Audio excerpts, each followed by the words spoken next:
Hi all and welcome to another week of the Truth, Honour and Integrity show. A little later than normal. I've been trying to catch up on myself, which is not easy to do.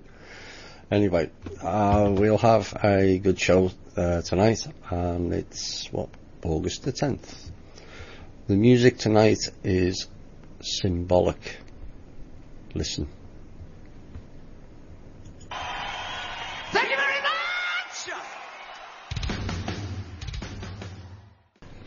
Hi all and welcome to another week of the Truth, Honour and Integrity show. Apologies for being a bit late. I think that's a first for me. Well, I needed to compose myself for 15 minutes. Information's coming in from all angles. And so I needed to just pause and breathe. Right. What have we got tonight? We got some intel. We've got some more explanations of what it can be, and a tribute to, or perhaps not a tribute, a rebuke to the war pigs. It won't be pleasant. Anyway, where do we start first? Well, we have the email for the show for people who want to send some questions in for the show that are not part of the Facebook or the MeWe page. And the email is truth.honour.and.integrity@gmail.com. The link for the show is www.spreaker.com/user/8955881. And we have an articles website that's been done quite brilliantly by one of our members, Michael, called thinkdifferent.thepeoplesclub.org. And I keep mentioning at certain portions of the show. Of course, we have a lot of new listeners, even more so recently, from all corners of the world. And so that they will have missed the narrative that most of the members have of the progression of the show and the information on how it all ties in.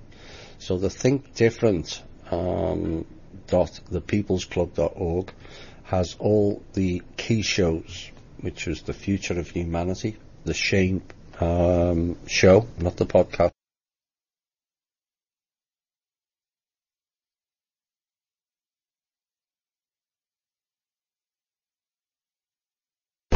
So that's all on thinkdifferent.thepeoplesclub.org. We have a Facebook social media alternative on MeWe. If you send an email to the Truth, Honour and Integrity at Gmail with your own email, then we'll be able to add you to the MeWe group. There's a lot more people who seem to be getting sick of Facebook, myself included, because they just mess with the page until it's rendered useless, particularly of a Thursday, funny enough. And we have the People's Club website, where you can go and donate to thepeoplesclub.org. Some of it that goes towards the show, which is $50 a month, so that comes out of that, and the rest is being built up, hopefully for a brighter future. Where do we go next? First things first. You know how I like to get things correct, and unfortunately I don't get everything correct, and so I will hold my hand up because I made a bad error last week where I cited Mr. Alfred Weber as being part of Gaiam TV, which was incorrect. It was taken from an excerpt that Mr. Weber wrote that wasn't too clear, to be fair, and the way it was written suggested he was part of Gaiam TV. I'm happy to correct that and stand corrected, so apologies to Mr. Weber and for any of the listeners for misleading. So with that out of the way, we're going to go into some news. and then we're going to go into some fun and games. Right.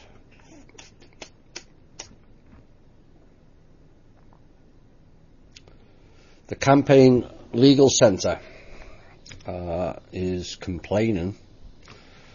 Everyone appears to be complaining at the moment. In a letter to the White House, that top advisor to President Donald Trump may be illegally accepting outside professional services.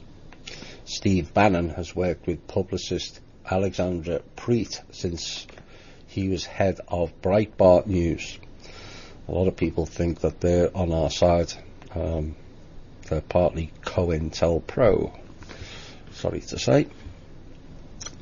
But Preet has continued to work with reporters on Bannon's behalf, even though she is not a government employee. No conflict of interest. A recent article by the Centre for Public Integrity quotes an associate of Preet saying that she doesn't receive any pay from Bannon, but the Campaign Legal Centre says that that appears to be a violation of what's called the Anti-Deficiency Act. The law says government employees may not accept voluntary services for the government or employ personal services exceeding that authorised by law. Except we all know politicians seem to think they're above the law, as things stand. Won't always be that way. The White House has said it's permissible for Bannon to seek personal representation for personal matters. Preet did not immediately comment, but in a letter to new White House Chief of Staff John Kelly, Attorney General Jeff Sessions and the Office of Government Ethics, the Campaign Legal Centre seeks an investigation of the situation and notes that violations of the Anti-Deficiency Act can be punished with fines and or prison time. So there's a lot of that type of stuff ongoing at the moment, where they're all throwing each other under the bus. They're all corrupt. There's no right from the top down. But there's different levels, as we all know. And as they continue to throw each other under the bus, we will get more and more disclosure. Eventually we may reach a point where we have to act on that disclosure. Time will tell. Now, I don't know, I didn't see the post on the page. I was kind of surprised, but Mr. Trump has done something rather good. He is officially telling the United Nations that America intends to pull out of the 2015 Paris Climate Agreement permanently. Oops. And the State Department made the announcement last Friday afternoon. It still doesn't formally start the process of America getting out of the voluntary agreement. That is still to come. The department describes its communication as a strong message to the world. The director of US climate diplomacy during the Clinton and George Bush administrations, Nigel Purvis, said countries can't withdraw from new international agreements, including the Paris climate one. Wrong, Mr. Purvis, because the group that made that agreement were not sovereign and so unable to carry it out. Period. We're not signing over more of the people's resources and funds to some other new world order. So he's saying that until 3 years after it goes into effect, the Paris Agreement, according to Mr. Purvis, went into effect on November the 4th, 2016. That is a total lie. The Paris Agreement does not go into effect until 2020. Stop playing with the 4-year loops, because we're watching it. So then he went on to say, then the process takes a year, and the State Department says it can officially start withdrawing as soon as November 2019. In other words, before it goes into effect, because it's not in effect now.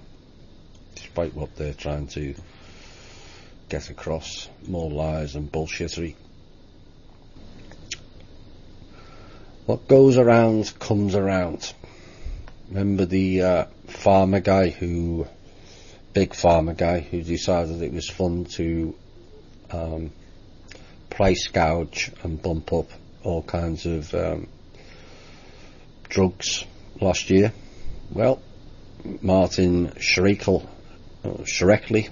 the eccentric former pharmaceutical CEO, notorious for a price gouging scandal and for his snide farmer bro persona on social media, was convicted last Friday on federal charges that he deceived investors in a pair of failed hedge funds. So he didn't just rape from the public, he seems to have his finger in many pies.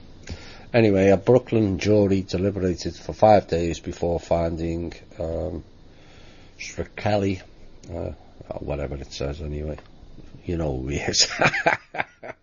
All these foreign names. He was found guilty on 3 of the 8 counts, and he's been charged with security fraud, a conspiracy to commit securities fraud, and conspiracy to commit wire fraud. Prosecutors have accused him of repeatedly misleading investors about what he's doing with their money.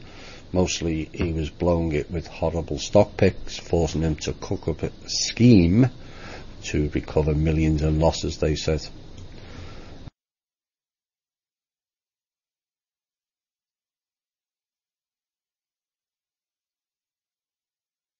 Being found out, because when you operate those Ponzi schemes, you always need something else to overlay to cover what's missing below, and each layer pays the previous layer. But you took the original chunk of money, did what you did with it, and hope that they can make the money up by some interest scam. But if all those interests and platforms start collapsing, then the Ponzi scheme goes with it. And this is why so many of these are now being caught, because they can't keep adding the next layer to the structure of the Ponzi scheme. It's like an upside down pyramid, where you have person 1 on row 1 who comes in and gives you $1,000 to invest. The crook keeps the $1,000, and then row 2, numbers 2 and 3, pay him $1,000, and the $1,000 pays 1, but he's still collected. And then it goes on row 3, row 4, and it keeps filtering down. Eventually you have to have an outside injection to replace the missing rows. Well, while they were raping the trust account, they could keep bailing themselves out when it got to a certain point, or immersing themselves in another scheme or scam, except they're being exposed now. So this is why you're seeing more of this type of issue. And here's another clown, Mr. Nutty Arsehole has been named. We did tell you we were coming for you, Mr. Netanyahu. Has been named as a suspect in 2 investigations into allegations of fraud, breach of trust and bribes, with his former chief of staff signing a deal with prosecutors to testify against him. I loved it when when they start telling tales on each other. You'd be surprised how they sing the minute they get caught. Anyway, the move marks the most serious political crisis for the Zionist leader. He's not the leader of Israel. He never was. He's a Zionist leader. Nothing to do with the people. The only prime minister to rival founding father David Ben-Gurion for longevity in office. Yeah. The suspicions, it's not suspicions I might add, but against Netanyahu, who denies any wrongdoing, were first revealed in a court application by detectives last Thursday seeking a gag order on reporting details of negotiations with Ari Harrow, the former chief of staff, to become a state witness. I don't know whether, before I carry on with this kind of rings a bell, where we mentioned something to do with Netanyahu, was it about 6 to 8 weeks ago, where he was trying to shut down radio stations and all kinds of other stuff. Now you know why. So, talks were concluded last Friday with Harrow, his former chief of staff, signing a deal in which he agreed to testify against Mr. Netanyahu. And according to a statement from the Israeli police, Harrow is expected to receive 6 months of community service and a fine of $193,000 on a separate breach of trust charges, rather than a prison sentence.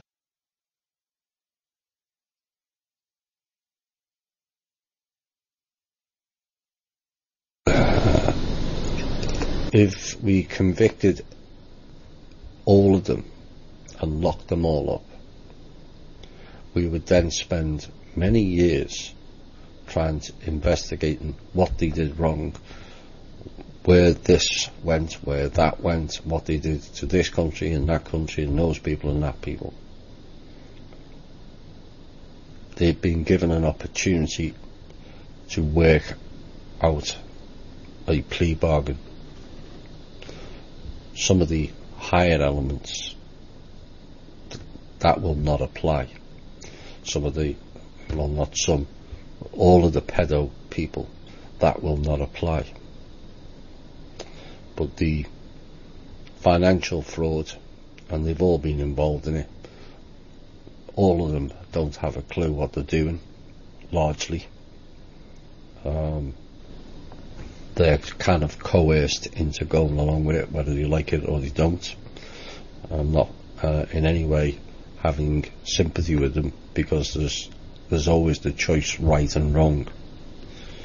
But these people are in environments where they have no choice.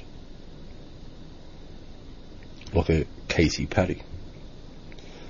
The meltdown as expected, like Britney Spears before her. They have no choice. Like the two Coreys. No, not Fat Boy, Corey Good. The two Coreys, fiddled with by Hollywood elites. They had no choice. So, doing deals like this to obtain the bigger fish should be the way forward, as I see it. You know, if you get the lower level people to sing and literally hang, figuratively, although some will argue not, the likes of the Clintons or the Bushes, then surely that's far better. Some may not agree with it, but it's just an opinion. And this is the latest dramatic twists in a series of long-running investigations into Netanyahu, his family and close circle have led some commentators in the Israeli media to suggest that an indictment may now be inevitable. Yes, please, and please lock him away. Guantanamo's a nice place to visit for him. He'd look well in an orange suit.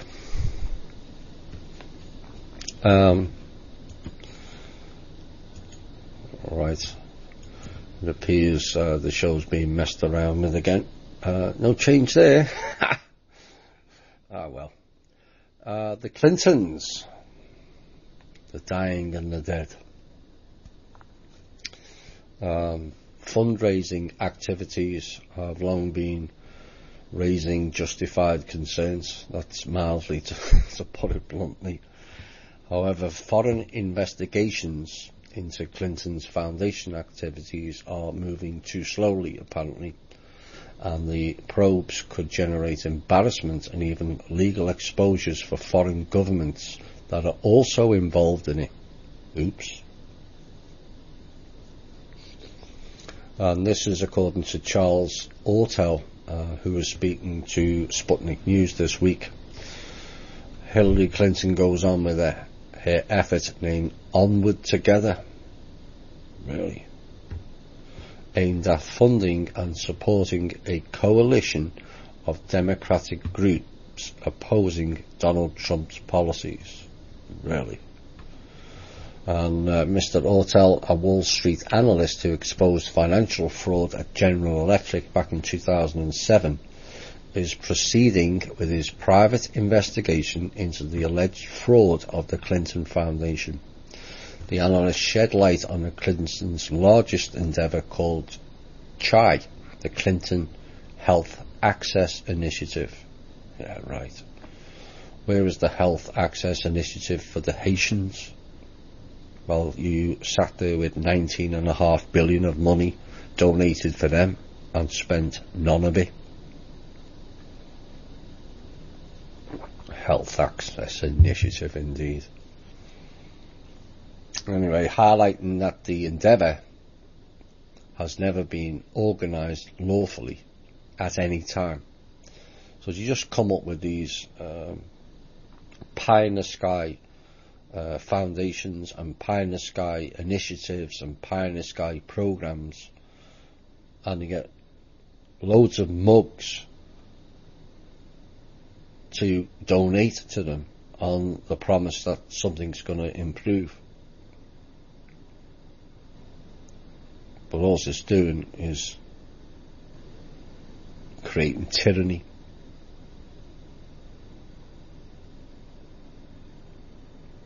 So this is another where they've collected from funds like in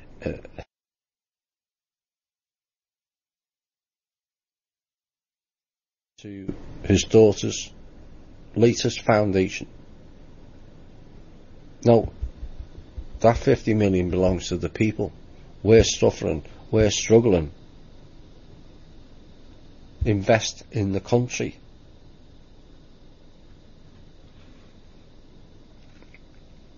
Either way, it seems that numerous foreign governments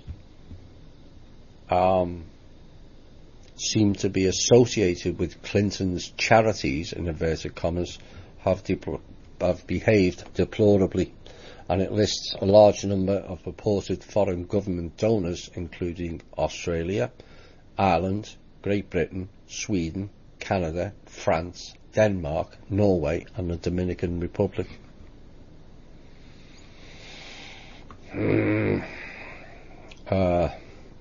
So the question is, why then have foreign governments sponsoring UNITAID and CHAI not raised an alarm over the alleged financial fraud?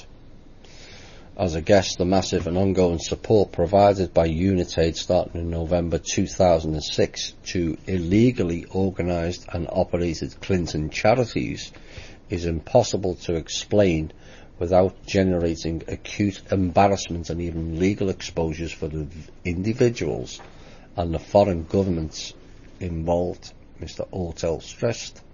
Apparently, therefore, according to the analyst, foreign investigations into the Clinton Foundation's activities and cooperation with UNITAID are moving too slowly.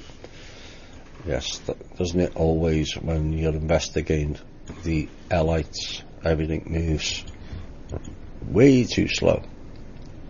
There's too many protecting, that's why. I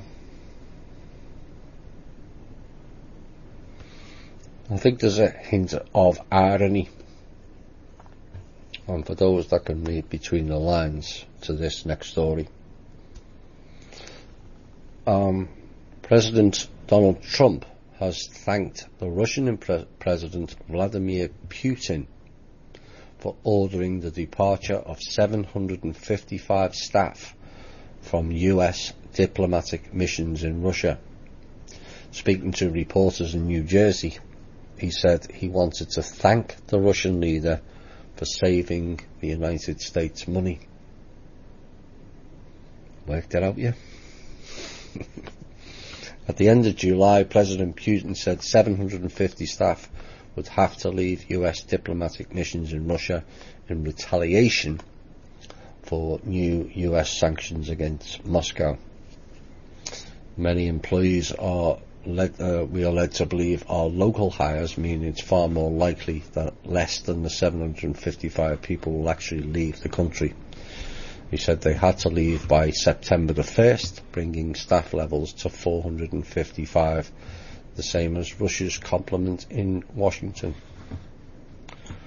So there's hopefully some money saved. We may have more on that in the second hour. Where are we next?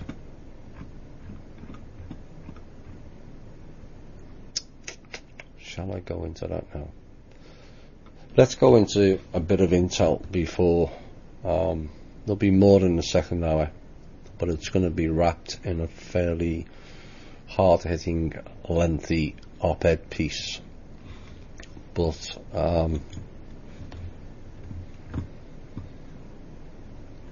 the meeting that took place today,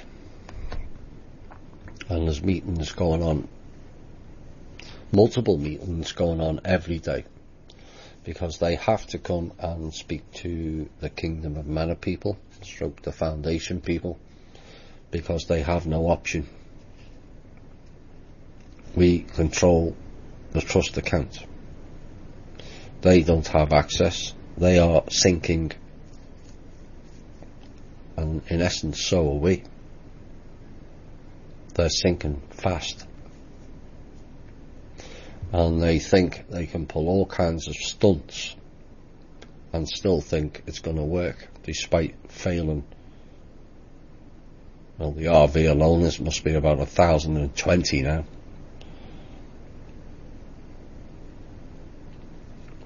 "25 years of 2 weeks."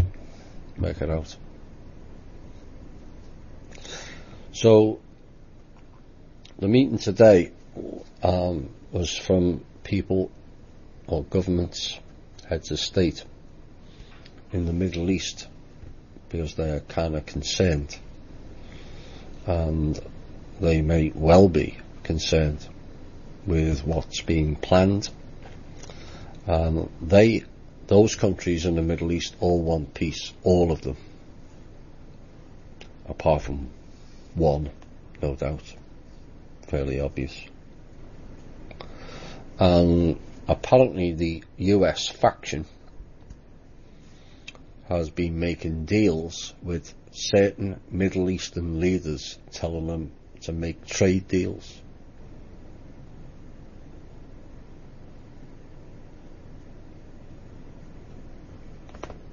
Why do we have a government?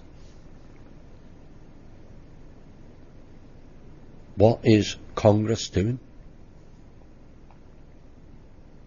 Who are these people acting on our behalf, making deals? And why are we allowing it? So they've been telling them to make trade deals, and the money would come. Yeah, right. Well, lo and behold, 1021, the money didn't come, and the RV failed again on Wednesday. And so now the people in the Middle East are being left in a rather tough spot, because they've done all these deals at the behest of the US faction.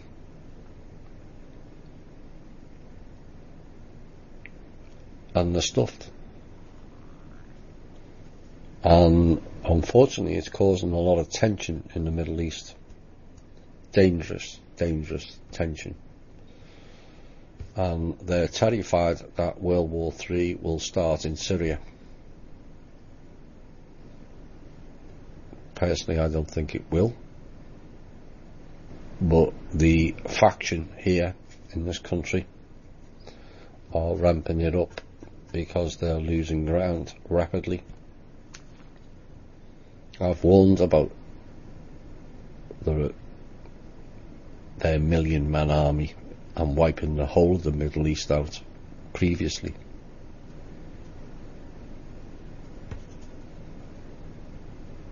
And but these clowns think that somehow the whole of the Middle East will be wiped out and they'll be the only winners. Again, another example of their insanity. And then in the next thing out their mouth is they want peace. And this is all going on in the meeting. These are supposed to be representatives of our country. We want peace, but we want to destroy that whole portion of the world. McFly, anybody home? So we shall see how things work out on that. North Korea is a distraction from what's going on in the Middle East, in my opinion. Yet again, more rhetoric of there's the boogeyman, there's somebody coming to get us. North Korea now. Another one filed thousands of miles away. I hope the awake community starts to see through it. Russia's coming to get us. China's coming to get us. The Muslims are coming to get us. But nobody came, did they?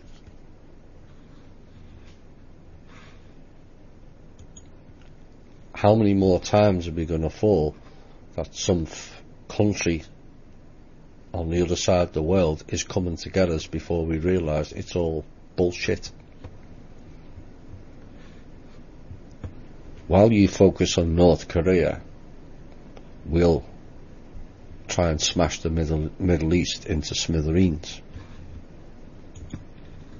That's what they're up to. And now, then put that. So the Syrian issue will rear its head again, and it needs to be dealt with. There's fun and games over there with darker entities, the jinn, that need to be dealt with, and they will.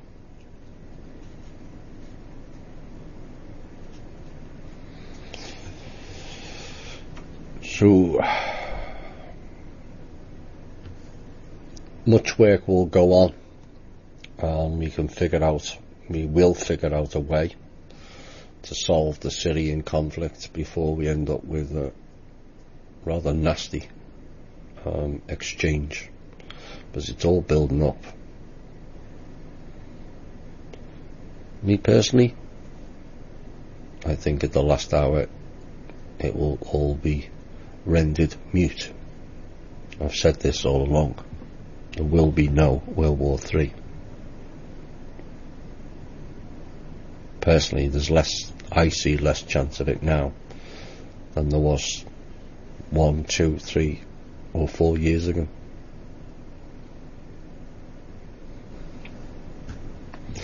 Right, we're going to go into another music break, and then we're going to go into some more of the intel that's wrapped in peace. And the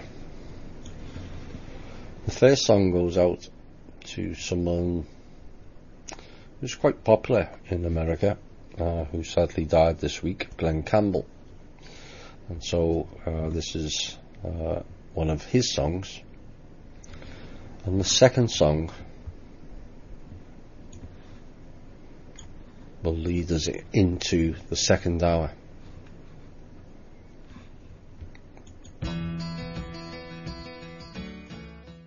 Hi all, and welcome to the second hour. Here we go. We probably may get cut off halfway through this, we'll see.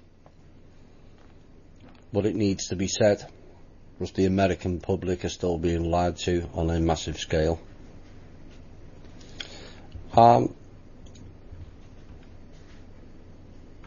Something that was mentioned last week I'm going to repeat again, because it's important to get the background of what's going on before I go into the piece. But that last song said it all. War pigs. Generals gathered in their masses, just like witches at black masses. Evil minds that plot destruction. Sorcerer of death's construction. Because basically that's what we're dealing with. Black magic and death from the war pigs. Generals. The second verse says it all also. Politicians hide themselves away. They only started the war. Why should they go out to fight? They leave that role for the poor.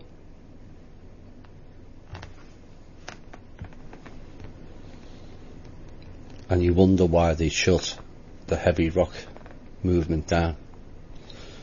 It's not just that song. There was a whole heap of other songs that the heavy rock groups of the late 60s and early 70s were all telling you. Kashmir was telling you about the ETs and where it was. Pink Floyd was telling you about the education system and the bullshittery that teaches nothing. Death and hatred to mankind, poisoning their brainwashed minds. It's telling you, it told you. That song's nearly 50 years old now. And something I mentioned on the Eric Lewis show, soldiers, was again, it's important to understand the meaning. Soul, as in son, dies. Sacrificial lambs to the slaughter for their bogus solar god. For those of you who haven't watched The Gods of Egypt, go and watch it. There's some elements of truth in there, but there's a lot of misdirection. But you'll get the gist of what took place here in the past. So in 1921,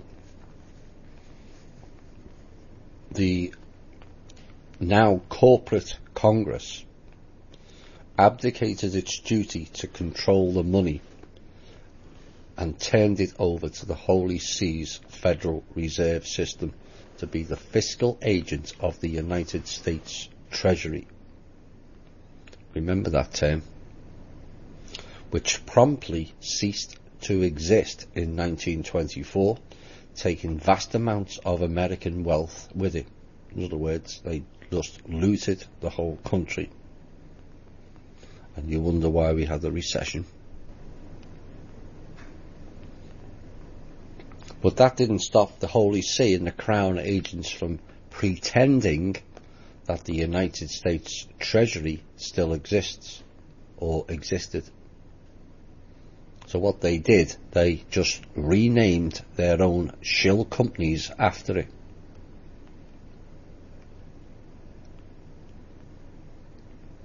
It went from United States Treasury to the United States Treasury, the Treasury of the United States, the United States Treasury Department, the US Treasury, and the Department of Treasury.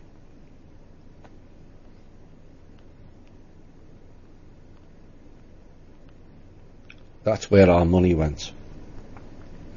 The reason I've said that now is then you'll understand further forward why I mentioned it.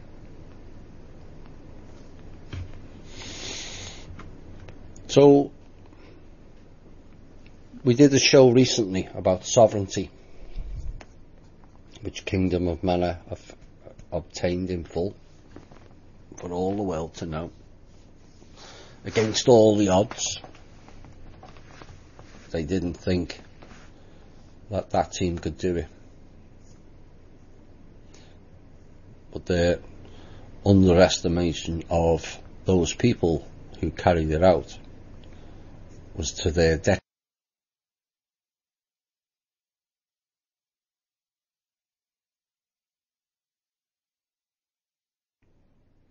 There'll be no more foreign bases. How many? 900 bases? Could be more. On foreign soils. Imagine the money saved on that. There will be no more mercenary groups like Blackwater and Z and whatever else they're called, ISIS, ISIL, Al-Qaeda, etc, etc, etc.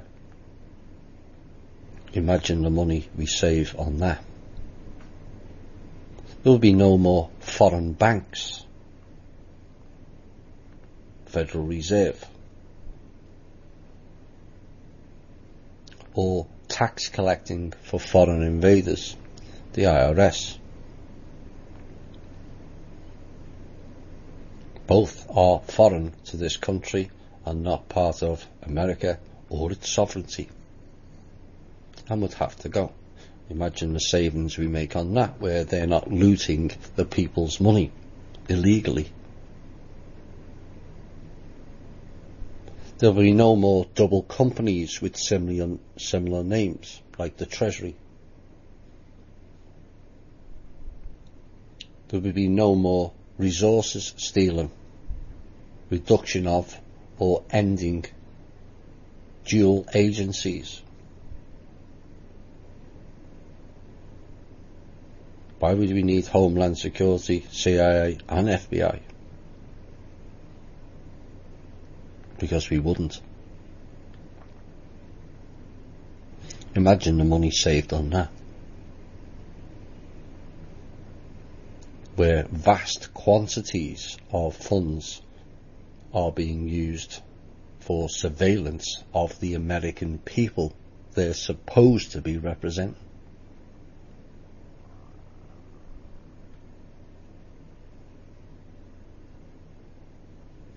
It would also end the collection agency on behalf of the Crown, known as the US court system.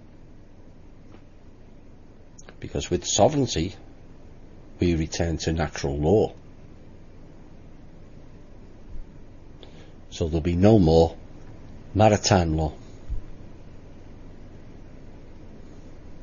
That's what American sovereignty will do for us.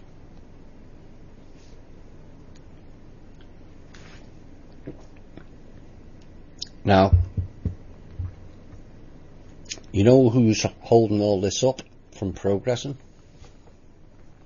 The war pigs.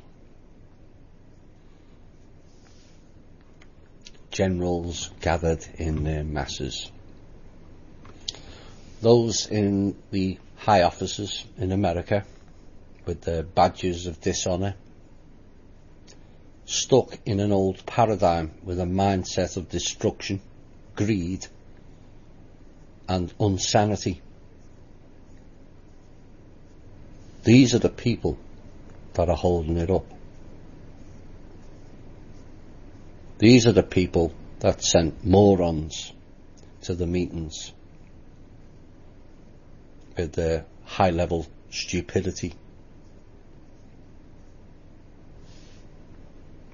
So to these people, and you know who you are, there's an opportunity in this lifetime of yours to redeem your insanity. But you need to learn another word that appears to not pervade your illusory corridors of power. It's called flexibility.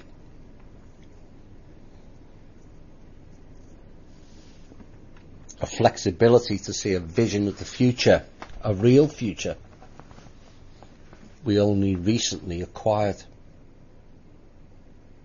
Yes, we know.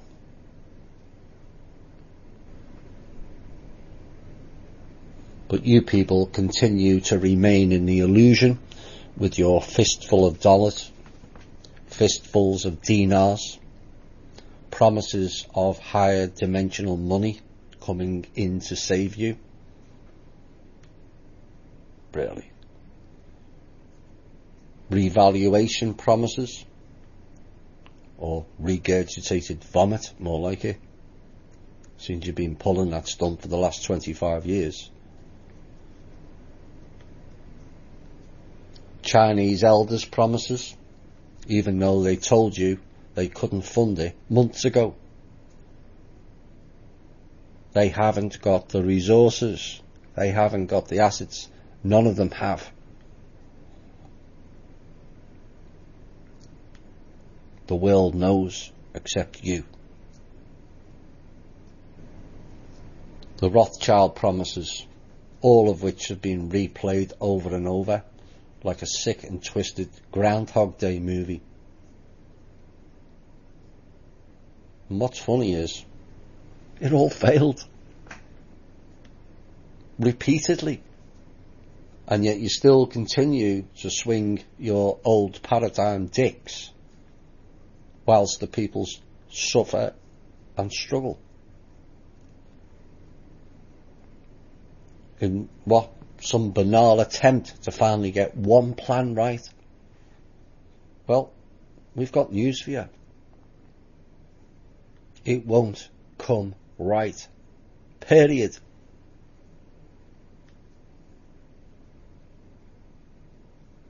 That paradigm you hold on to no longer exists. It's gone.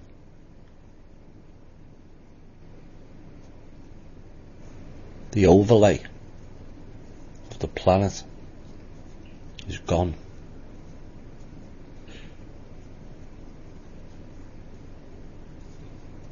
Now I understand you are under orders and following orders of the person you know as M. All of you.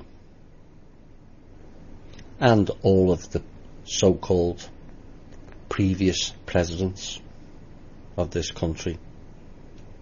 All of them. Promised titles, riches, but that never worked out too much either, did it?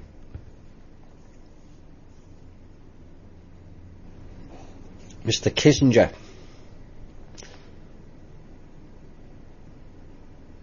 basically told you, the generals, the so-called top brass, what they all think of you.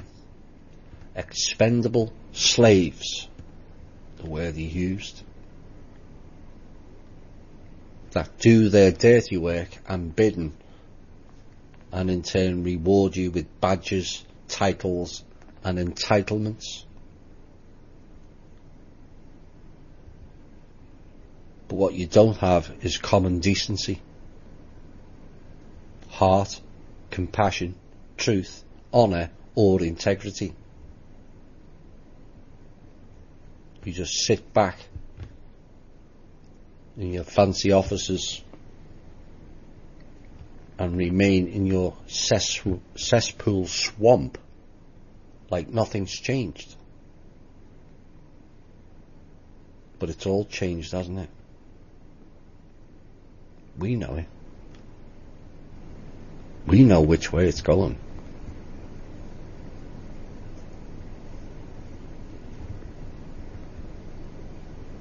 And yet through your own mindless, crass stupidity, you roll on like yesterday never happened. Well, it did. The control system you continue to prop up has collapsed in on itself like a giant sinkhole. Maybe that's the swamp Mr. Trump spoke of. All of the clowns have been offered deals to move forward. All of them. The top end ones all refused.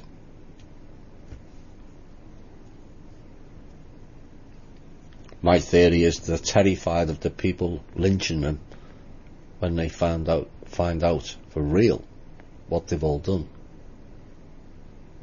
Understandable, but not overcomable. Can we not create a directive of a blank slate? Except the pedophilia people and the ritual sacrifice people. People in inverted commas, I might add. And the ones who created the mess can then start to fix it. A blank slate. New way for a new earth. The old one's gone.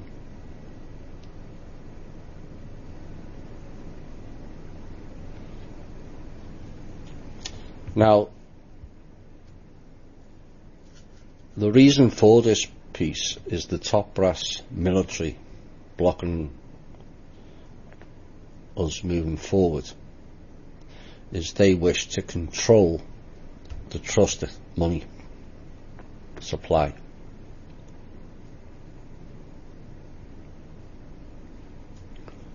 But to the military top brass, like you were told this week, we don't tell you how to run the military. Although one could argue we need to, given your gross incompetence. So how can you want or need to tell us how to run economics?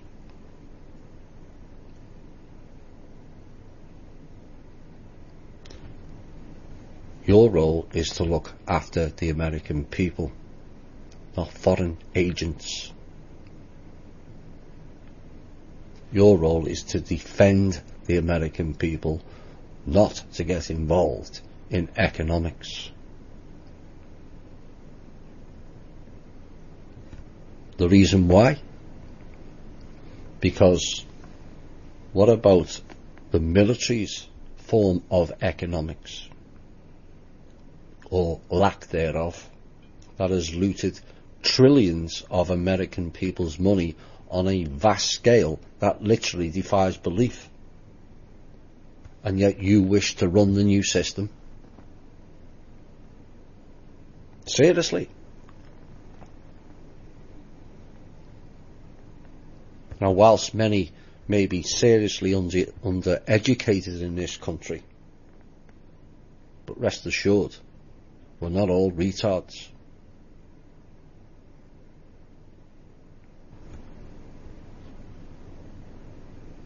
Trillions and trillions just went missing under your guise,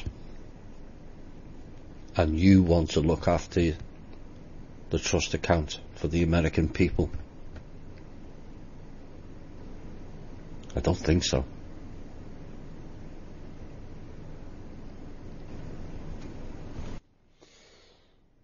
So you have a sole choice to make, General Th&I. Do you continue with your stupidity and awful legacy, or will you do the first honourable thing in your life and step up and do what you're supposed to do in this country and defend the people? Not attack defenceless boogeymen like some fat-ass bully in the playground. Defend the American people.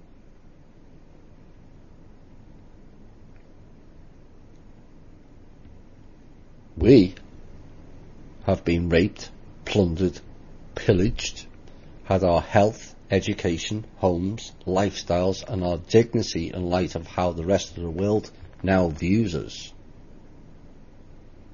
destroyed, all down to your direction, all under your watch. You have failed us repeatedly since Bretton Woods, invaded 91 countries for no apparent reason other than to serve the elites. destroyed and pillaged countries all around the world. What for? To protect American freedoms? My arse it is. You're not deluding anyone anymore. We know.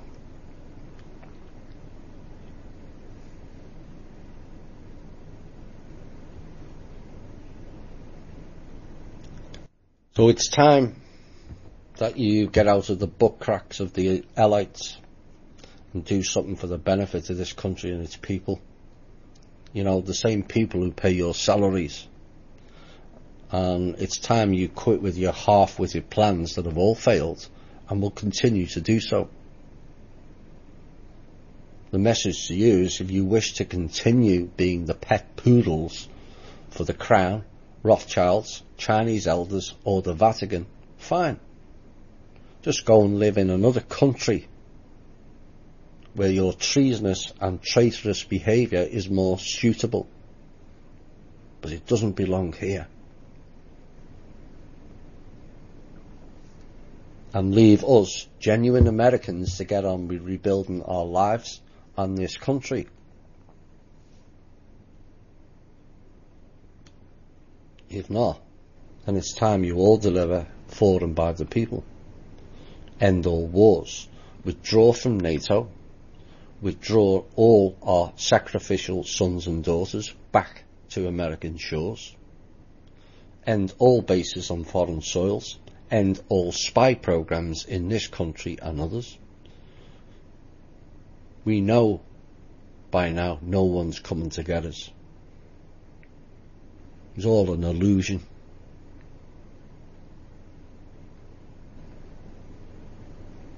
And all of you got played big time.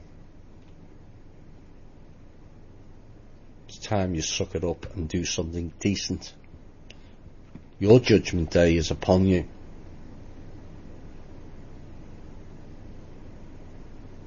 Time is short.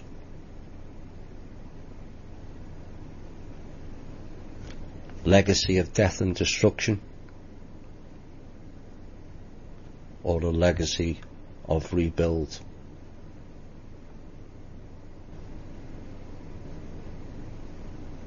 The people of America and the rest of the planet need you to stand up once and for all in your life. You can have all your titles, but the only title you need to remember is in this song.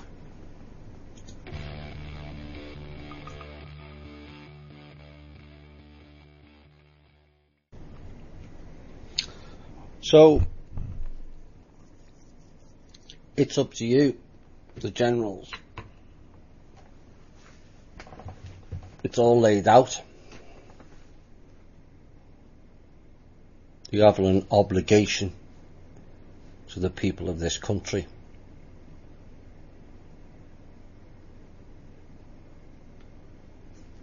A chance to make amends, and boy do you need to make amends.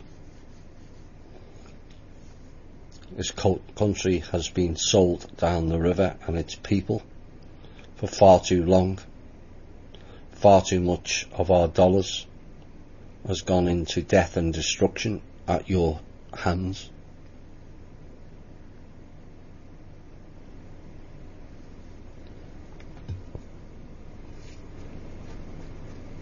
You should do the honourable thing.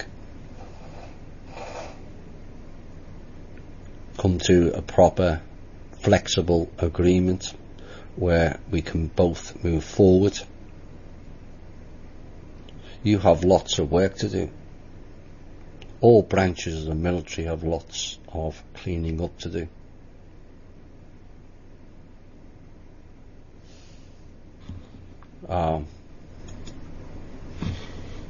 Get my messages again.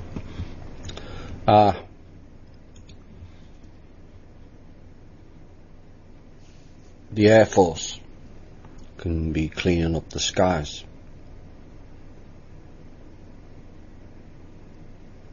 The Navy needs to clean up the oceans of all the toxic waste you've been dumping.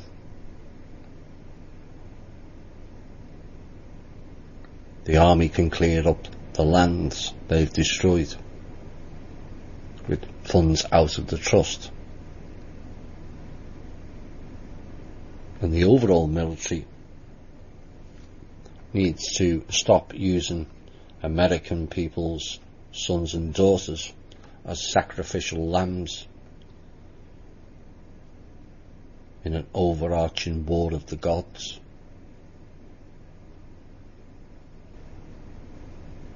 Those gods are gone.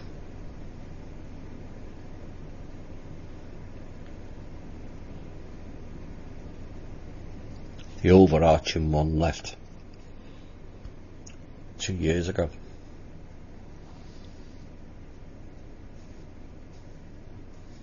And yeah, you still pay homage. It's time to pay homage to the people. We're the ones that have retained this planet for the future. We're the ones that's tasked with fixing things so that things are done in a better way. Not the old way, like the Draco. War, aggression, greed, envy, all the worst aspects.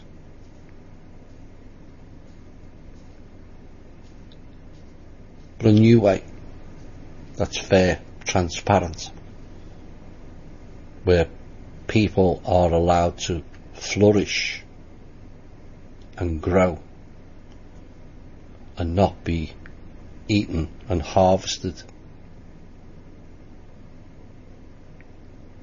It's your responsibility, the world military,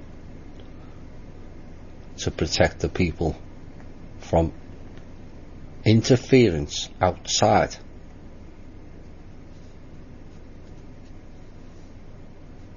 Not steal the people's wealth.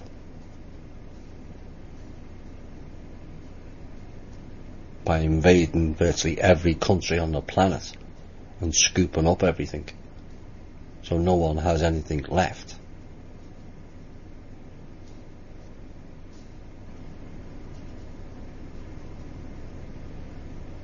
I seriously don't know how you sleep at night. Any of you. You just appear to have a wanton disregard for basic human life. But there's an olive branch from the kingdom of Mana people. Take it.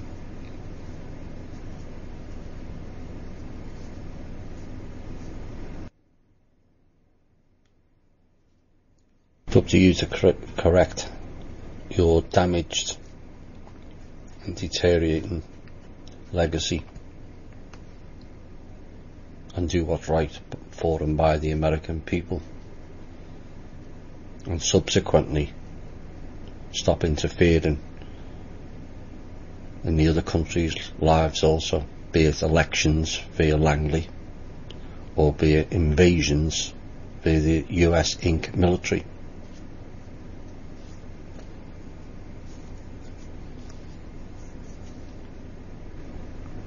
All these invasions for foreign agents, what benefits has the people got from that? None whatsoever.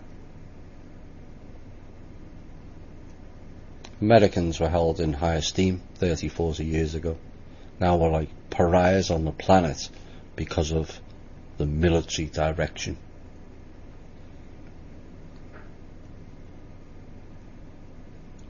You did nothing after 9/11 when it was fairly obvious who the perpetrators were and are.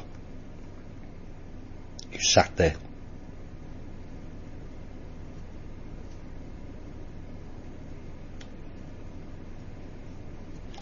Do something decent in your life for once.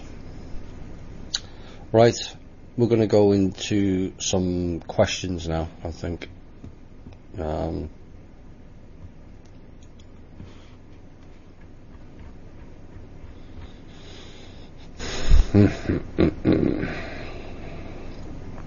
This is from Holland, or as it's now called, Netherlands, but I'm going to stick with the original version because I don't like it when countries change names. It generally has a sinister purpose behind it. Think of all the other countries that have changed the name. Rhodesia,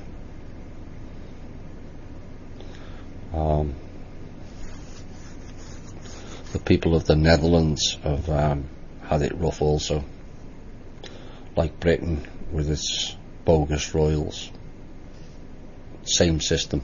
Spain and Portugal were included in that. So one of the people from Holland sent me an email. The formation of the government of Holland is in its 20th week now, and it used to be quite a spectacle. Now it takes ages, but it stays very quiet around it, which is rather strange. Do you have any info on whether it might have something to do with the offer from the Kingdom of Manor, or perhaps a battle behind the scenes, or that they are waiting for something else, an act of Trump, or war with Russia, or the Rothschilds, or something? Well, Holland is part of the old royal system, Germanic. They are a Germanic race. I know people of Holland don't like being linked with Germany, but that's the sad fact. Not all the people in Germany are bad, it's just a selective few of SS people destroyed all the dignity of the German people. Isn't it funny, it's the same SS in paperclip came to America and have destroyed our reputation also. Same people, same policies. So they were part of the 6 kings, known as the Vikings, along with Sweden, Finland, Norway. The houses, House of Bavaria, House of Orange, which is why all things Dutch are orange. And the William of Orange played a big role in British history and Irish as well, because the British paid William of Orange to destroy the Irish people and its history. Battle of the Boyne, and the upshot of that was then William of Orange was appointed King of England for destroying the Irish. So they're all linked in a way. Of course, the countries up north, Sweden, Norway, Finland, and likely Holland, are all being used as a NATO base currently. I know Norway is for definite, but the other countries are also involved.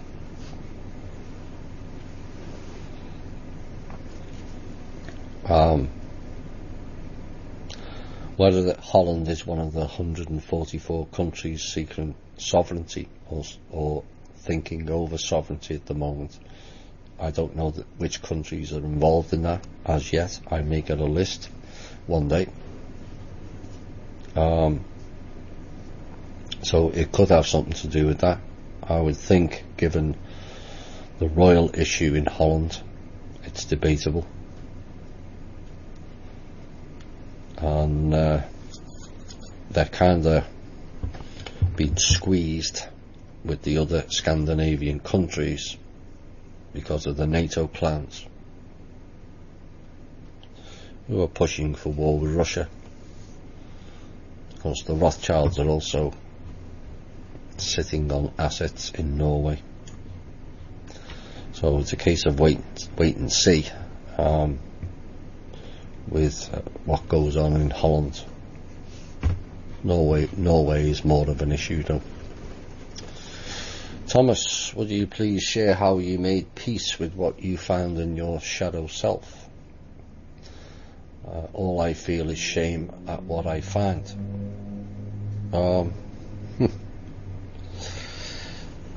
Well, it wasn't easy. It's not. The truth of the self is probably the hardest truth you'll have to face.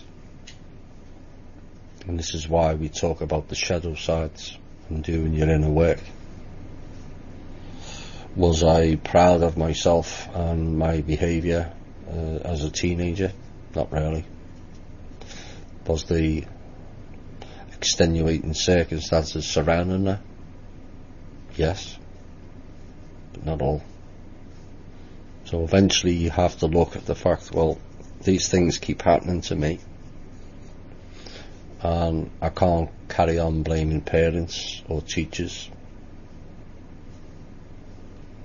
or the police for that matter, who are pulling me up in the car every couple of weeks. No idea why, but it was what it was. And then suddenly at age 21, I had an experience that I still can't explain, of missing time. I saw the craft before and after.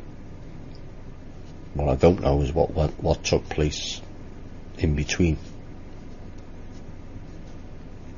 And it kind of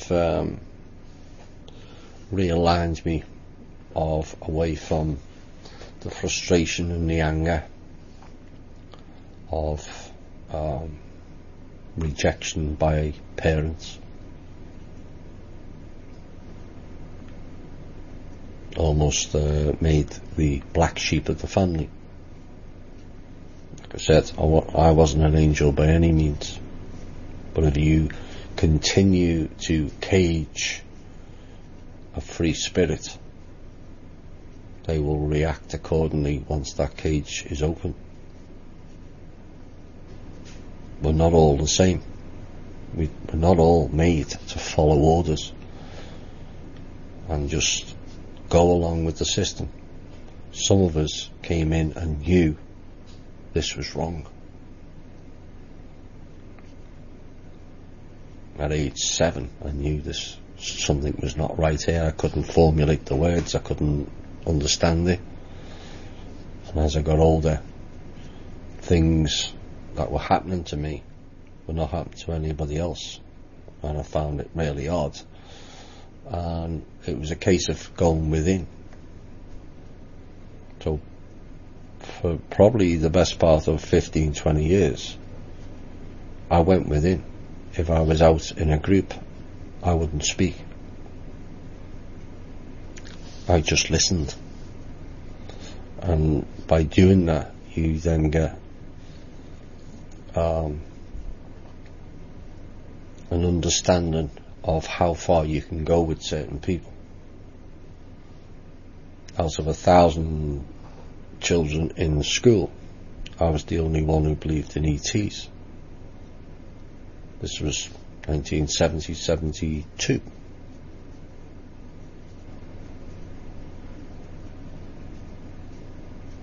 It's a lonely world. So when in company, every now and again you would find a gem where you just had that resonance with. You might never met them before, and you might never meet them again, but these people just turn up in group settings, and suddenly you feel a resonance with them that you can say everything. But they were rare, and so I had to look at myself. And then I had a series of misfortunes where hospitals were making a mess of my vessel in more ways than one, and I've raft 15 operations in 16 years, and again it's all designed, when I look back at it now, to drag me down. But I used to laugh in the face and stand up and go, you'll have to do better than that. Yeah. And so it was a self-challenge.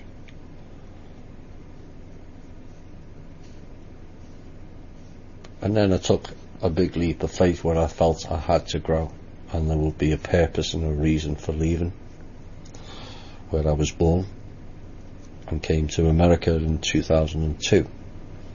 I've still got no idea how I got into the country, because I never had sufficient funds to do so, as there's no immigration between America and Britain either way.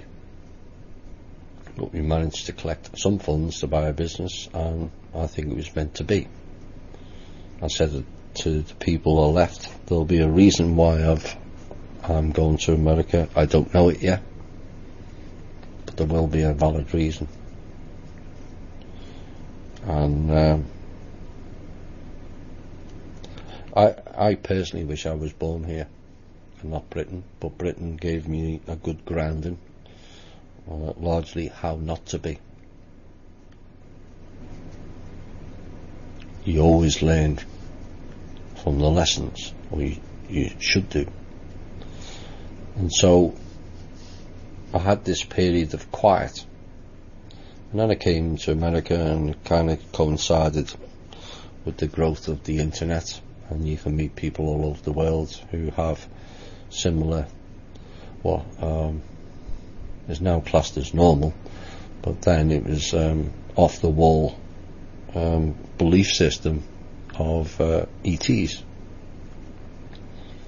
and that the governments weren't looking after the people, and they had all these elite families and royals that were creaming off the system and using the people as slaves.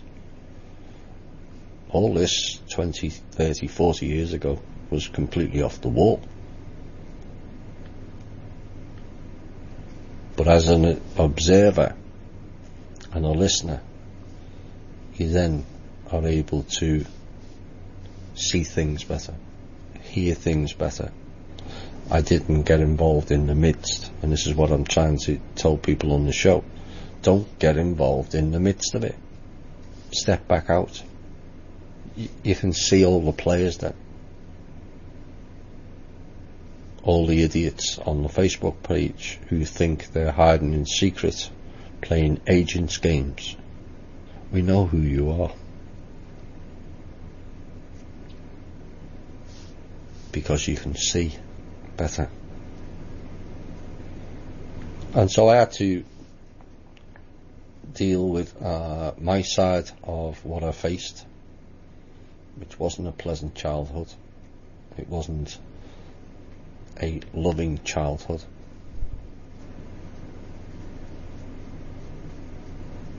And deal with that, and forgive and move on.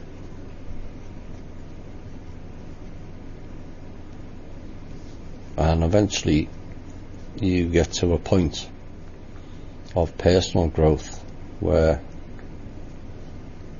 things come to you rather than you searching for it. I think that's more to do with the going up the evolutionary planes, earth planes. But the essence of it is they couldn't hook me into the system, and so that's largely made me stay outside of it. They couldn't hook me in with drugs, because I've never taken drugs in any form. They couldn't hook me in with alcohol, because I've hardly drunk since I was 21. They couldn't hook me in with religion, sexuality issues. Couldn't hook me in with that. So I stayed away from the hooks. I appeared to be uncontrollable.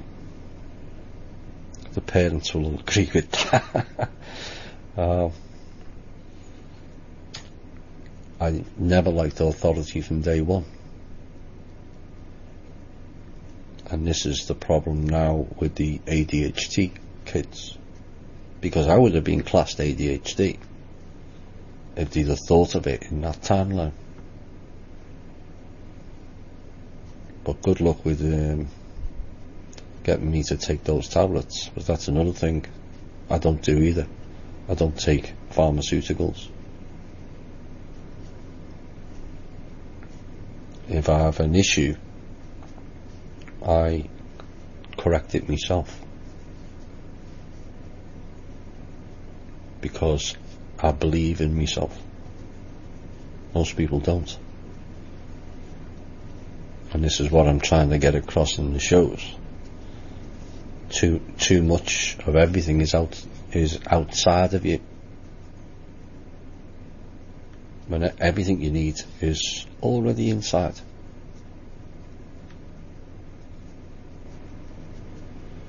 So it's a long road. I've had everything thrown at me in my lifetime to date, and I've stood up with a straight bat and just knocked it right back at them and rose above it. But you can't do that unless you've dealt with your past. So each time I was challenged, I came out of it stronger. They tried to drag me down. I came up and out of it stronger. But you've got to have an inner belief, and too many don't have that inner belief. They have the mask of illusion. And we've all used them, myself included.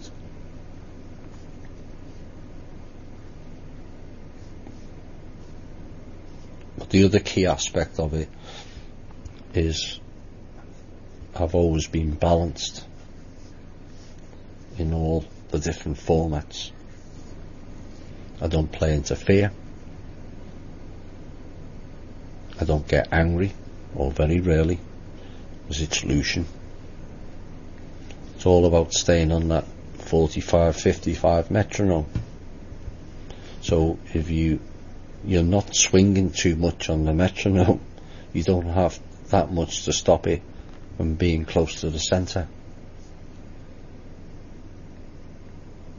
So all their loosh didn't work on me, because if you tried to get me angry, I'd laugh in the face. You know, you all know by the show, I can throw a lot of humour in, and it drives some people insane or insane. How can you laugh when all this is going on? Because it's funny, and I'm not allowing them to drag me down. That's what they want. They want you swinging from side to side. Happy, depression, happy, depression. Treat everything the same or similar, then you can't go far wrong. But to answer the question, you're not there to feel shame. You're there to learn a lesson. Have you learnt the lesson? Then why have you got shame?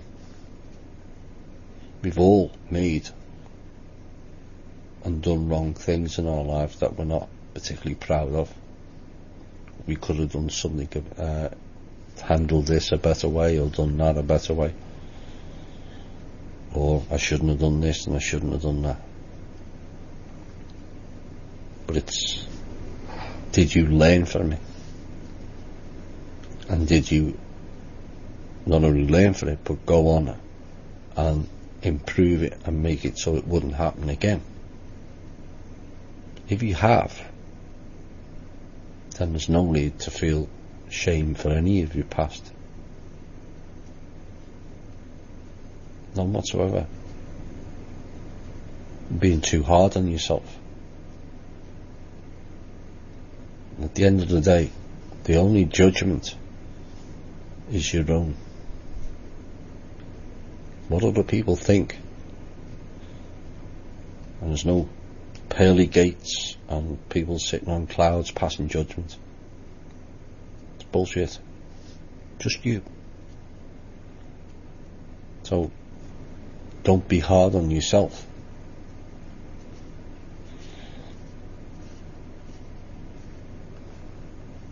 If you've corrected it already, let it go.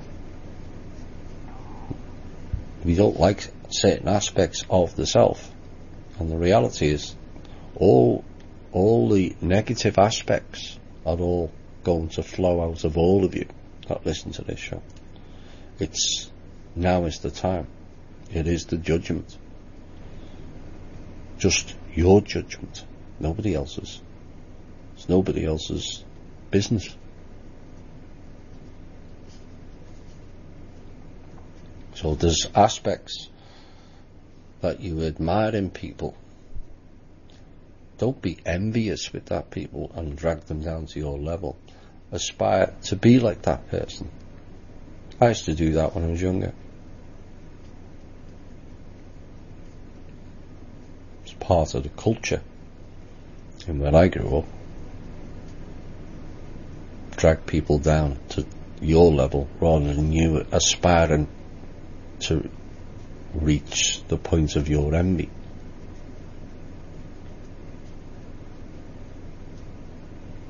And eventually what we're trying to achieve on this planet is we all aspire to be better.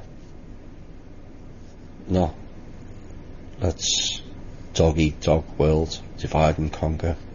No, let's inspire each and every one of us to be the best we can be. Everyone's got different abilities. Everyone plays a role.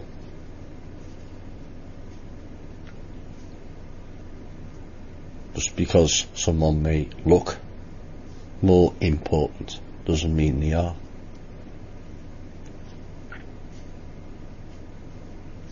So it was a bit long-winded, but I hope that answered your question. It's a case of forgiving yourself, forgiving those who may have harmed you, no matter what they did, and releasing it out of the vessel. Push it out, physically get hold of it. You will feel it wherever that comes up. It might be in the heart, it might be in the throat, it might be in the head. Bundle it and throw it out. Then you have a chance to absorb the better frequencies. Because if you're overloaded with negative, carrying baggage around, what use is that to you? All that heaviness. When people are in a more pleasant mode and happy, they feel lighter. There's a reason for that, because it is. But if you're sad and depressed, you feel like a 15-ton truck. How do you expect the soul to carry that round? Day in, day out. Woe is me. I can't deal with this, I can't deal with that. Well, what you're saying is not that you can't, is that you won't deal with it. If you want to keep carrying on, pulling that 15-ton truck around, that's your choice. It's your judgment at the end of the day. It's your being. But if you don't, look to the self. You don't need therapists and psychologists and all them people who have got more issues than you. Trust me. I've seen them. Clowns. You don't learn that sort of profession out of a book. Never did. Just you.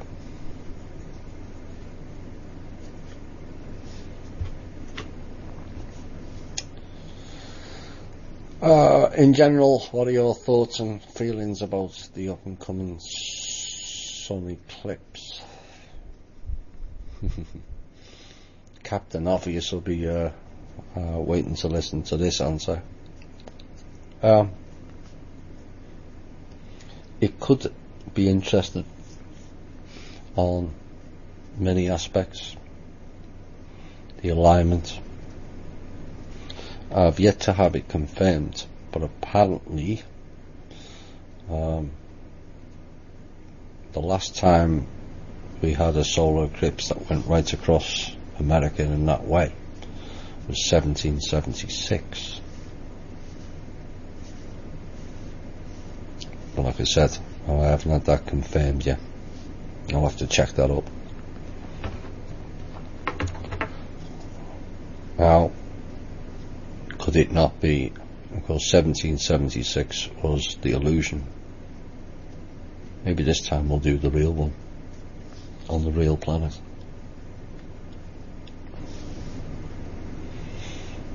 So it's we may see things that we didn't think we would see. They're all possibilities.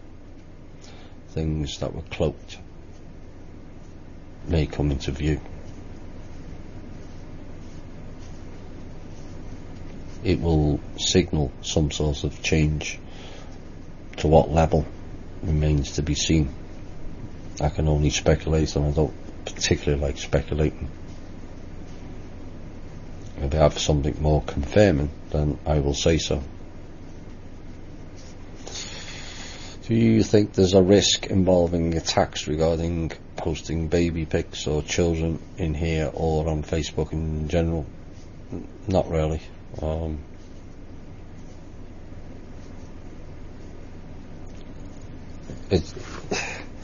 It's a personal choice at the end of the day. It would make a nice change for me than all the stupid cat pictures that people are being programmed with.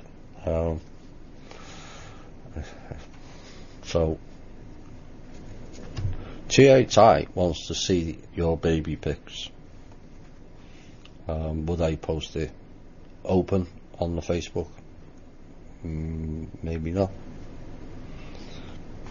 But Th&I is a closed group.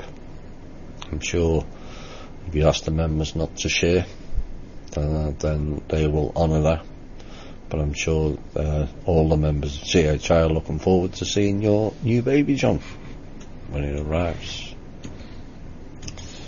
Right, let's have some music. I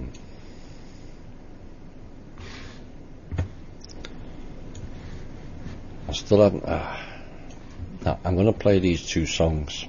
They do mean something, and we'll see.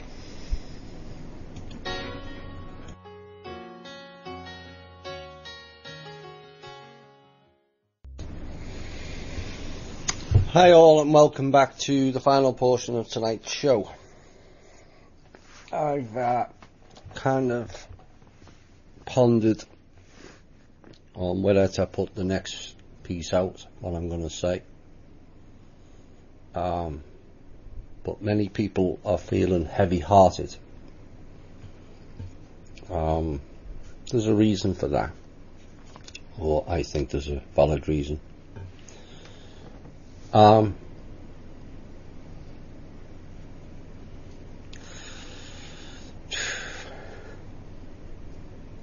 week last Sunday, I had a vision that was crystal clear. I've had a number of similar visions recently, and so when I put the Two Worlds Drift Apart song, that is what I saw. The Chainbreaker and the first songs I played also played into that. Break On Through to the Other Side. in Judgment Day.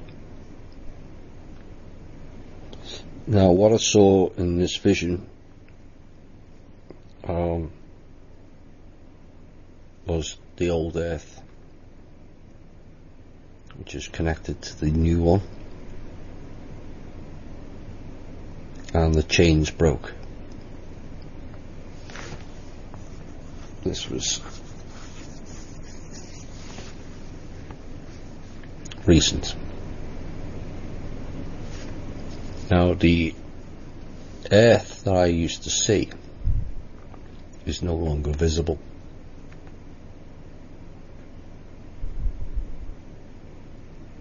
Not the original one, the construct. The chains were broken.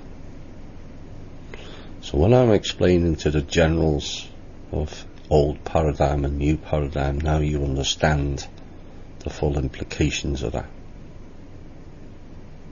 What I witnessed was the earth disappearing into a Mobius portal, the old earth. Now, people will say, that's great, it's gone. But we were all attached to it.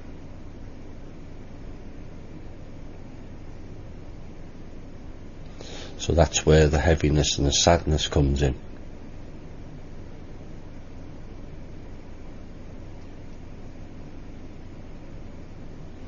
But the two worlds theory that I put forward last year, and living simultaneously, was real.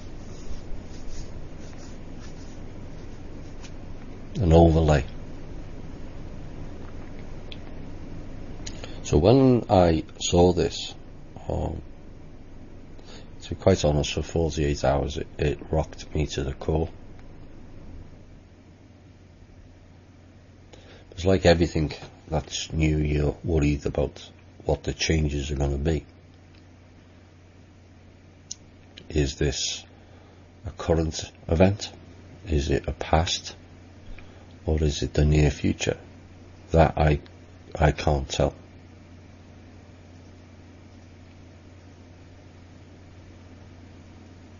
But the ones that were on the overlay holographic frequency will go with the old earth. The living souls will remain on the new earth. In the Levashov stuff, we talked about space-time and how things had to, certain regions of space were conducive to life growth and certain regions wasn't. So there has to be almost a dip in the wave for the solar system or the planets to sit in that's harmonious to life and growth. But with the overlay, they gave the illusion of life and growth. The holographic illusion. The holographic construct. That basically humanity has been trapped in for 78,000 years.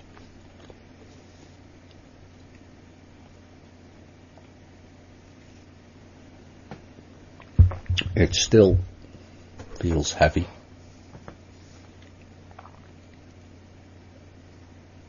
And I still thought long and hard whether to be cryptic,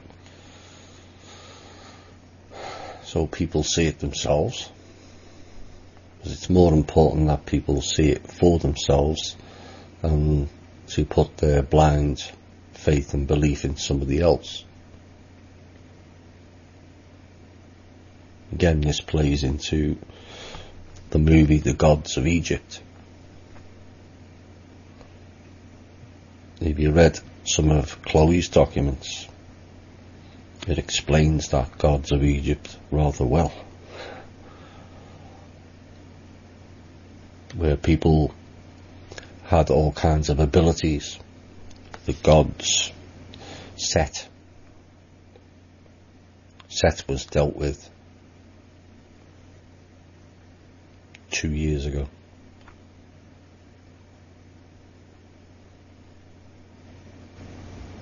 In the movie, it portrays Ra as the saviour, but again, that's the illusion. Ra was just as bad, if not worse. A fake solar god, not the real solar being, a fake one. And they gained all this technology and all these powers to transform. And the people thought it was magic when it's all technology.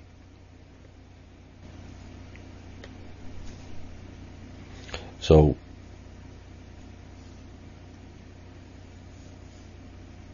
the breaking of the chains to me is a significant event.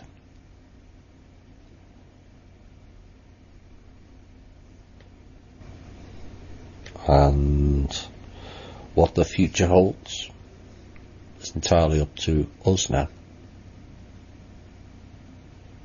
I'm not going to sit here and tell you it's going to be absolutely fantastic and love and light and peace for 1,000 years and abundance. Because there's too many who don't wish that, who don't believe in that. And this is where the education of the people of the planet needs to come in, where we have to educate them that is a better way of living, that the Africans don't have to war permanently, with much interference I might add, that the people of the Middle East don't have to war permanently, that the white race people don't have to go plundering permanently, that the tribal people don't have to play the white Western world corruption game, that the Asian people don't have to be playing the same Western corruption game with brutality gangs of the Yakuza.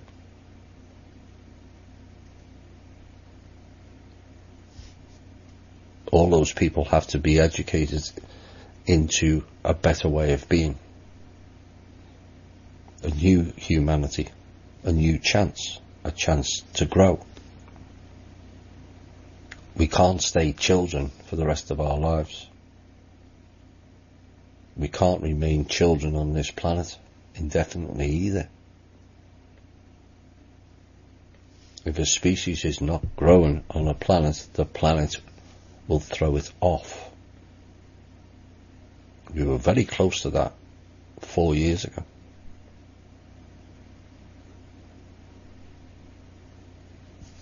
But sufficient people showed sufficient proof that there was a better way and decided we're going to fight for this and lay out a new blueprint for a new future.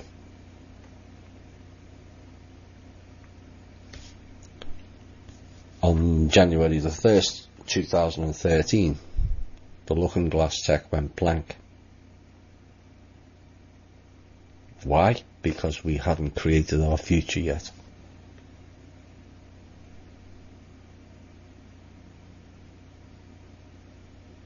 What future are we going to create?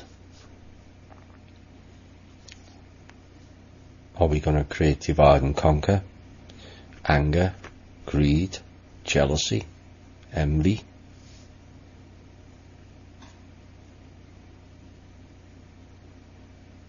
Or a better future of fair, transparent, personal responsibility and a collective responsibility not only for themselves and people around it, but also to the planet? Are we going to continue to consume in the manner that we have done, where we've not only raped and pillaged the people, we've raped and pillaged the planet also?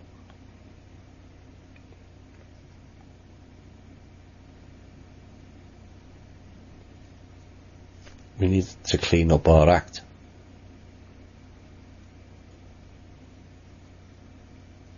And it's up to every single person who listens to this show and the alternative media to drive people towards that better future.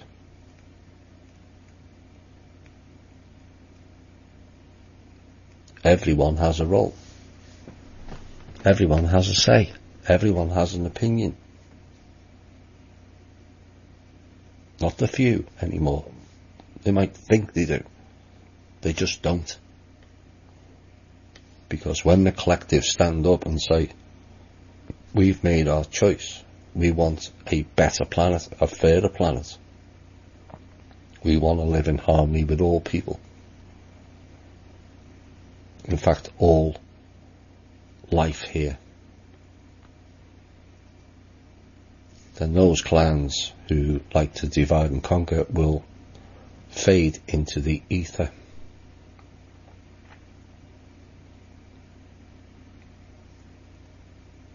Because they are the illusion that all of us have created.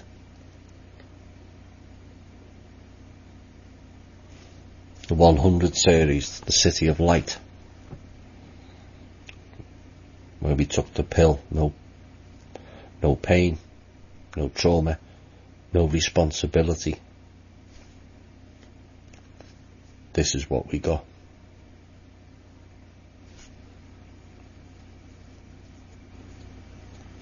It's not pleasant, is it? So we're now going through the pain and the trauma and learning, hopefully, to deal with it, to process it, to move forward with it, to let it go. Learn. Mistakes will be made.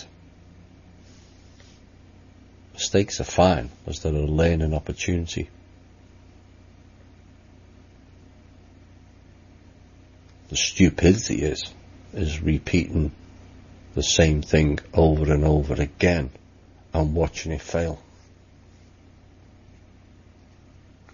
Like the clowns in the second hour.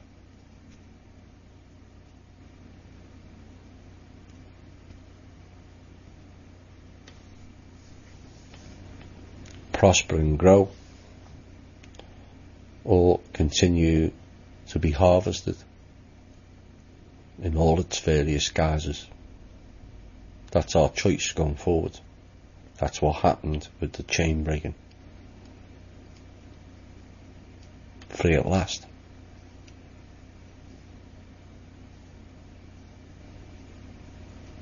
But if we keep believing there's prison walls around us,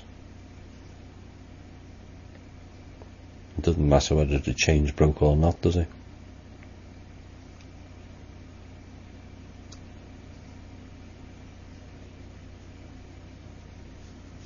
So, the old earth is gone.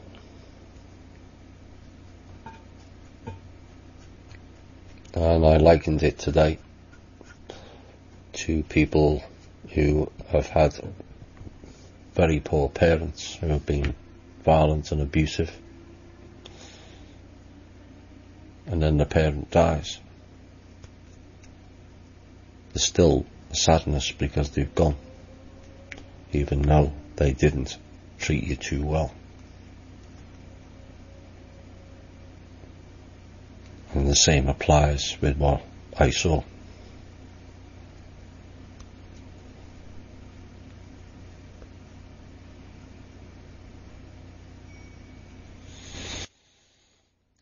So, tonight's been a heavy show. Heavy hearts.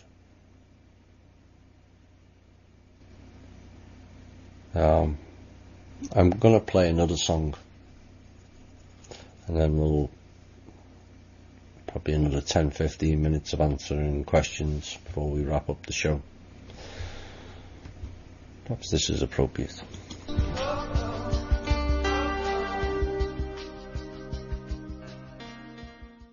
Hi all, and welcome back to the final portion of tonight's show. So it's up to us now. In essence, transcendence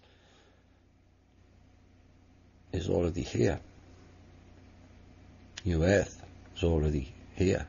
The frequency towards the organic is already here. The key for everyone else is to break free of your own chains. Only you hold that key, nobody else. It could well be that that vision was symbolic to me. I took it as the collective. But each and every person has to break the chain from the inorganic, illusory, holographic construct system into the organic reality.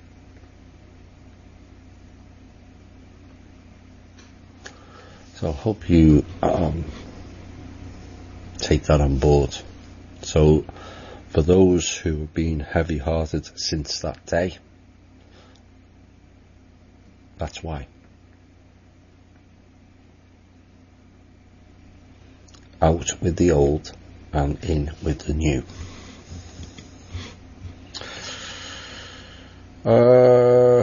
Are the stasis beings which are believed to be connected to persons of power mentioned by the UPU still in existence? I don't recall them mentioning.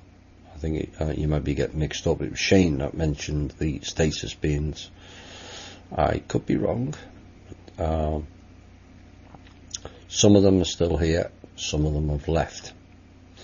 They've been asleep for a long time.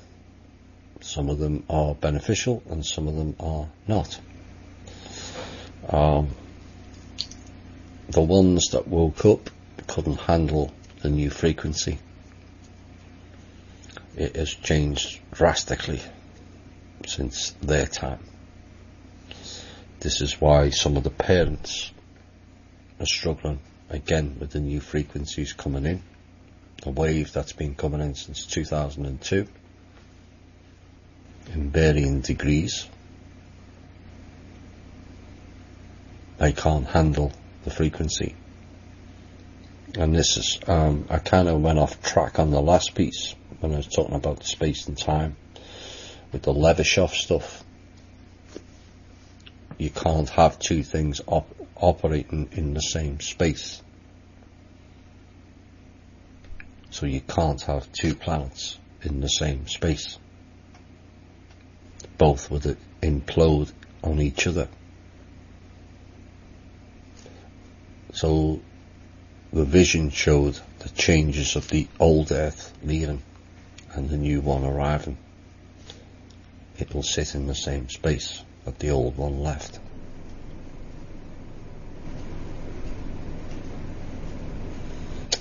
So, where are we next?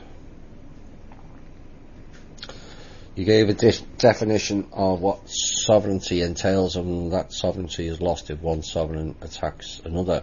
Is that a cosmic law code? Yes, natural law. And if so, would that not mean that some ET groups have lost their sovereignty and are now subject to someone else, and who would they be subject to? Well, the cleanup has not just been here, it's been universe-wide. The dark, as pointed out, again in the, I think it was the Humanity Unplugged show, part 1, seem to think that they are above any sort of natural or universal law. That has been the issue with this particular universe. It went, from what I know, 87% dark, when it really needs to be, like I mentioned earlier, 50-50, 45-55, either way. But there's a balance. You can't just get rid of all the dark, and the dark can't just get rid of all the light either.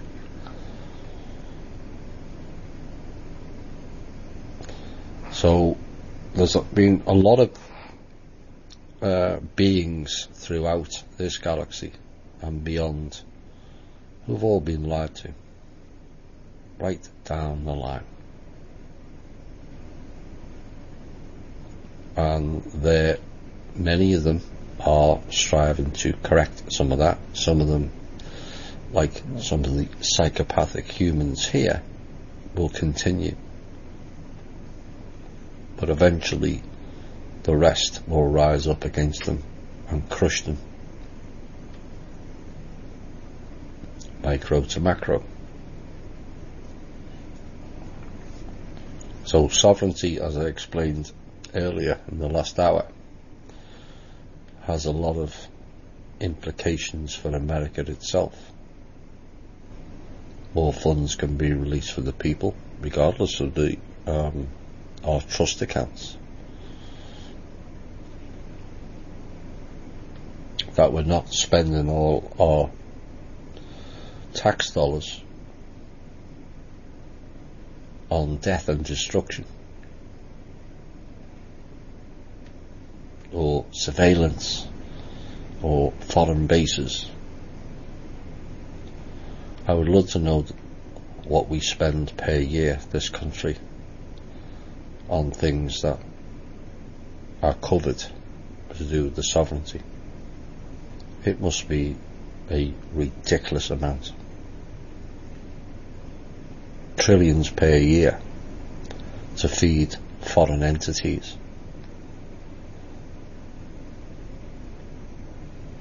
And foreign not just in countries either, foreign as in outside of here. A lot of that has not yet been revealed, the depth of it.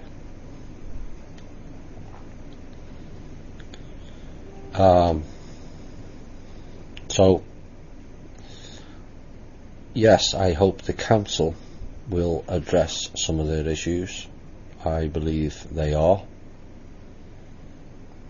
I know certain groups are trying to fix their mess here. Some of them sent representatives to fix the mess here, but some of those representatives have gone rogue also, or been taken off track, or been switched out. Those of you that follow the Facebook page, you'll know what I'm referring to on the last one. Is the information regarding intense recent battles to remove all underground beings in the earth realm accurate? The one I heard in particular is a 4-year loop memory. That was done in 2013.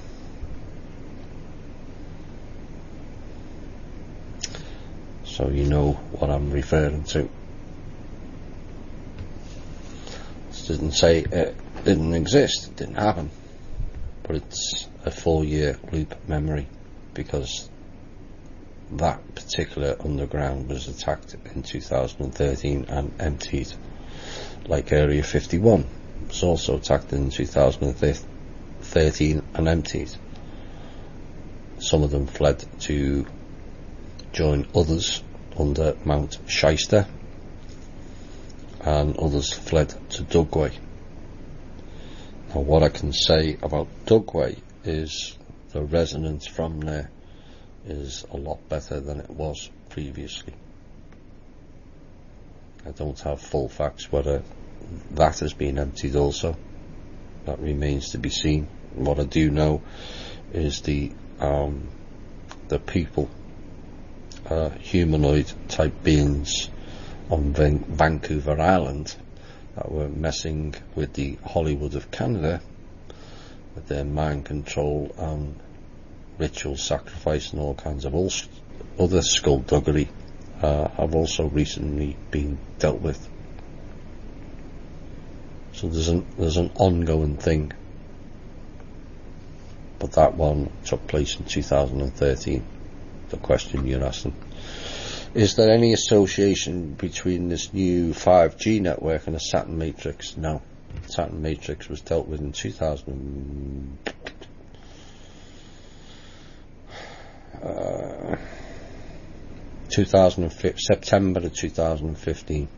Saturn Matrix was dealt with, along with the moon portion, which was a month earlier. The 5G, from what I gather, I haven't done in-depth study on it. I don't think it's particularly good. It's a higher level hooking into the AI, psychopathic, disintegrating, failing network system. I don't think it will have the impact they thought it would. In fact, just maybe it might not have any impact at all, but that doesn't mean to say we're not going to monitor it, what they're doing, because we will, and we will deal with it accordingly.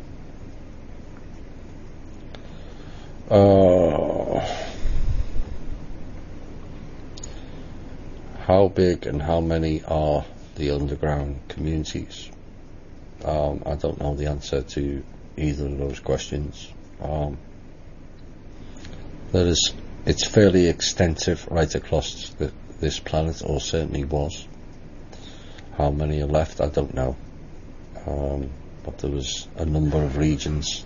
Virtually the whole of the southwest of America was overpopulated with them, right down the west coast. South America, down the west coast, was also populated with certain entities. You had the reptilian base in Kashmir, the Dorsey base in the Swiss Alps, little gremlins, and the greys dotted all over the place. And then you've got the Area 51s and the Pine Gaps, and a whole plethora of entities that have been in Africa playing games. Of course, we had the war there back in 1996, if memory serves me correctly. They were going to bring all kinds in, but they largely were prevented from doing so. Is it similar to the idea of Agartha? If so, is Agartha real? It would appear to be. I couldn't nail it 100%. I can't say I have visited there. So what I do know is there's a lot of the beings down there have no compassion or empathy for humans. Most of them think we're stupid savages. They don't have a very high opinion of us. So the idea that a whole plethora of them are all love and light, well, you've got to remember, as some of these beings came from below our feet and presented themselves as gods in the past. I don't think that worked too well for humanity, did it? How many different beings live there, and who are they?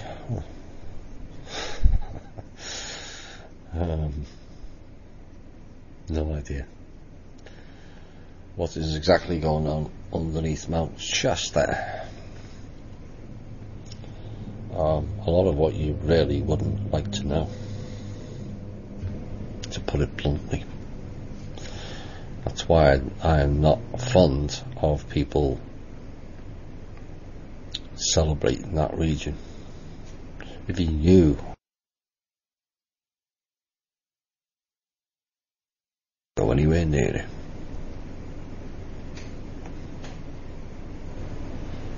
And yet we have certain so-called popular individuals doing conferences there. Fitting, if you ask me. Dark goes to dark. What is your opinion on what's under the Bukegi Mountains? Now that I have seen. There's a huge dome and array of screens around it with desks in a circular fashion that have holographic projection screens, and there are 3 tunnels. Remember, this is in Romania, and it goes to Africa, it goes to Tibet, and goes to Egypt.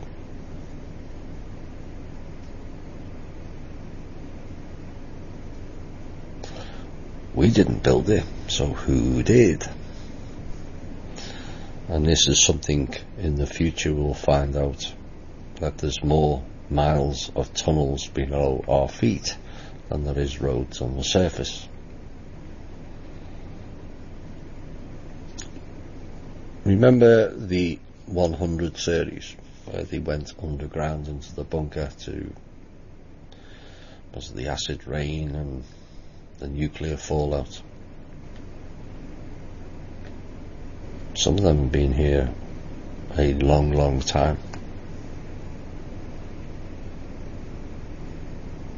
Some of them developed rather well, and some of them misused that technology.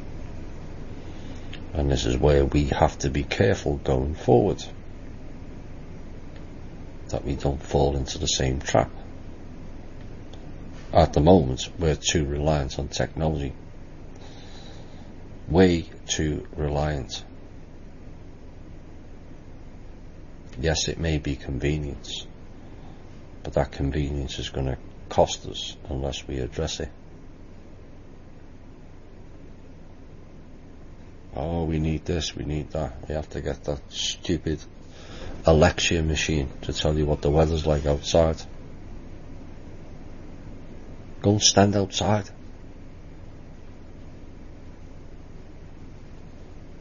Or what's on the channel, this channel and that channel. It's drivel. Interacting with robots, and people don't see the agenda. The fact that that machine can record everything you're saying, whether it's switched on or off, is lost on people.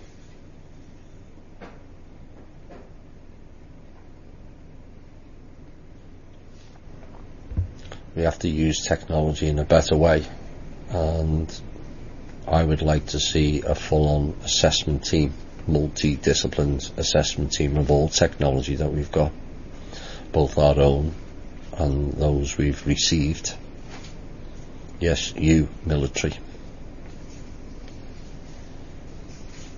Is it beneficial to humanity? Yes or no? It's quite simple, really. There's no grey areas. There can't be. If it's no, then we should trash it. All of it. So ultimately we'll go down the same path as the Atlanteans and destroy themselves, fighting wars with clever technology, except it's not clever, it's stupid. So the Bukegi Mountains in Romania also has a sphinx. Yes, there are 2 that guards it. The cat guarding the mountain. A lot of mountains on this planet, particularly the volcanoes, are portals.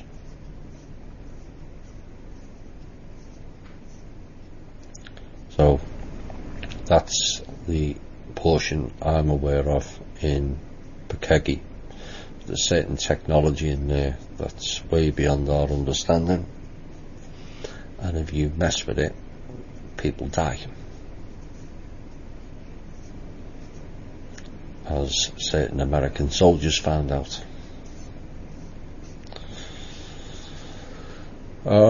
Can you please interview Shane the Ruiner again? I love listening to both you speak and conversations you have.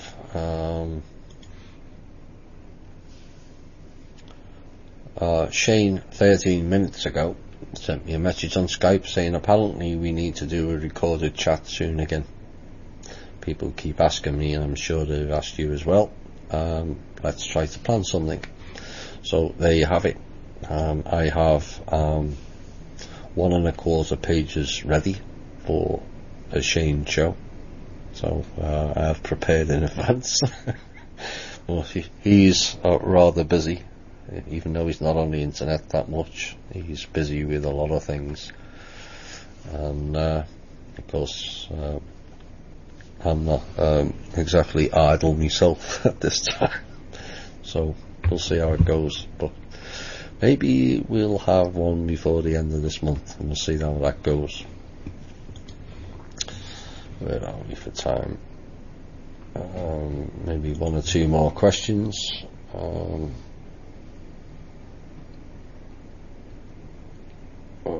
Drake is calling for Americans to take up arms if revolution comes. Last month I got rid of my gun, not wanting to harm another. That's a good choice.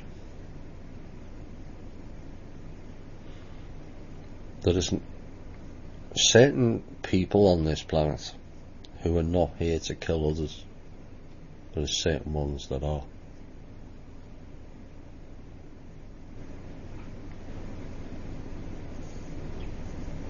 It's all about the balance again, isn't it? Peace or violence.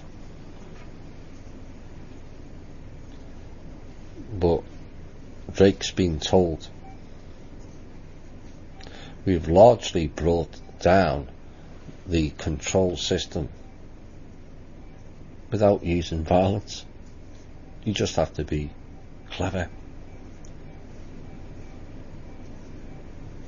Now, I think there will be some sort of,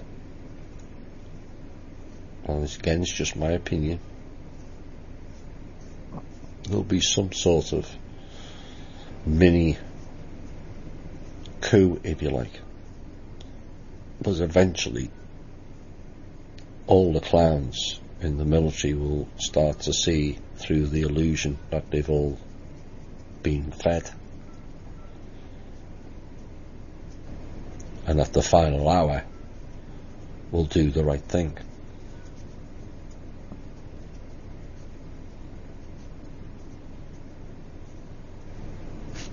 You can all say you have to follow orders because you're in the military. No, you don't if it's not right. Maybe that's just me. Like I said, I'm anti-authority unless it's the right sort of guidance. But if people keep telling you to go and kill other people 6,000 miles away and they haven't attacked you, you have to start thinking for yourself, not following orders. The sons and daughters in the military, you're putting your life at risk, not for your country. Not a single war in this country that's been involved in has been anything to do with America's freedoms, including the bogus Civil War. It all had an agenda. The wars with Britain, it's an illusion. Yes, your history will tell you different, and America came through and triumphed. And then a week later Britain sent the new tax tariff. 2 weeks after, 19th of July 1776, Britain sent the new tax tariff to allegedly independent America.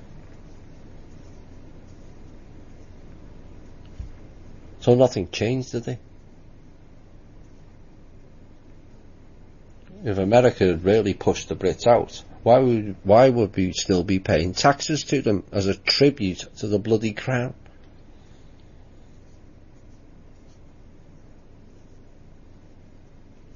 So the generals, the non-corrupt ones, have to do their duty, what they're paid for, protect this country and its people.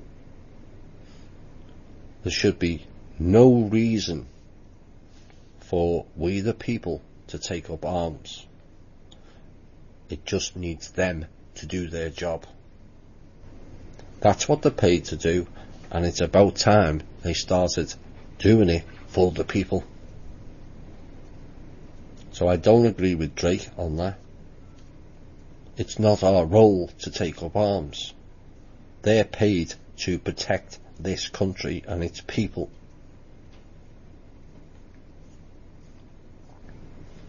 And I think the top end will likely have some sort of a shootout, but I don't expect it to play in a public arena.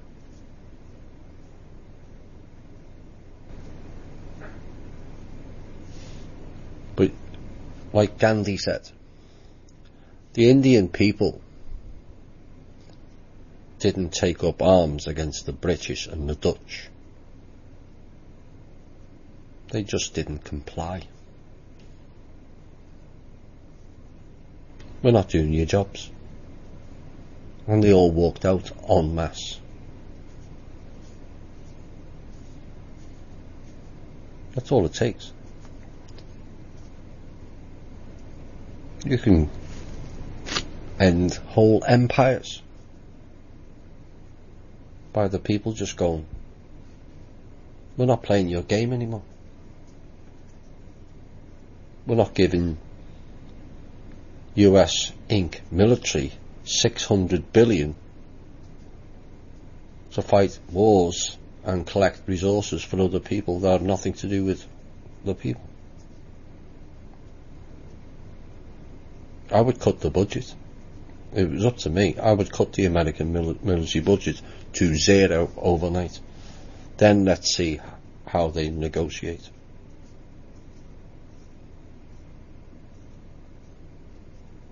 As it rankles with me that we're giving them $600 billion each year, and we will get a single dime in benefit from it.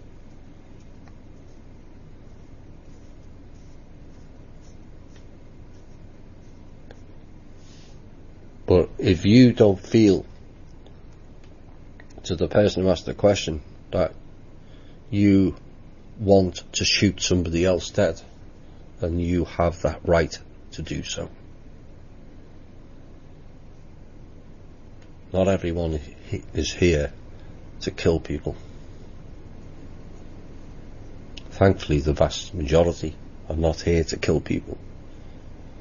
And asking somebody else to do it for you, like they've done with our sons and daughters in the military, sickens me.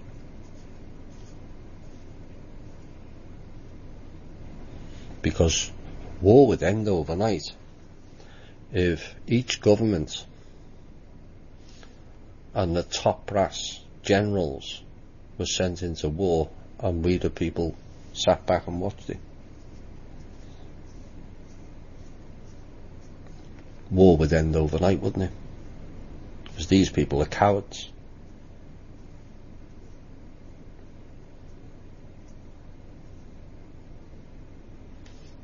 As the song War Pigs said, politicians hide themselves away, they only started the war.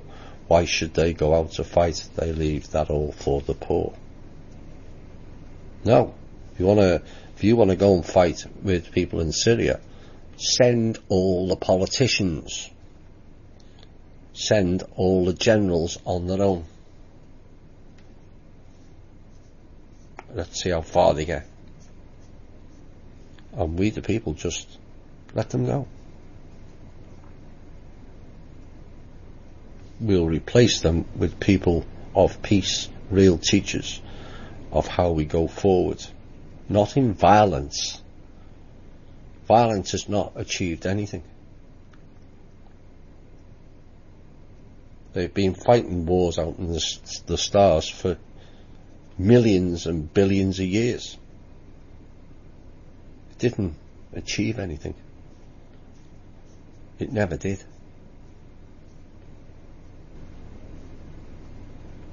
And the directive by the council on certain people who took part in meetings was, let's try something different. Instead of fighting each other, let's apply peace. There's plenty of room, there's plenty of resources for everybody. There's a whole wide universe out there. Why do we have to fight? Why have we got 24 races or species fighting over one planet? That doesn't belong to them. It belongs to us, whether they like that idea or not. So you don't feel bad in not wanting to harm another, because nobody should be really put in that position. I can't imagine what soldiers go through, pointing a gun at someone and taking their life away. Personally, I wouldn't do it. And people can call me a coward or whatever. I don't really care.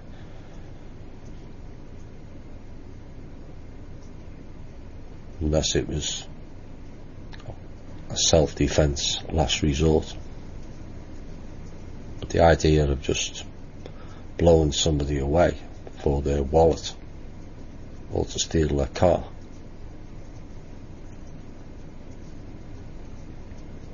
and to just have that complete disregard for life,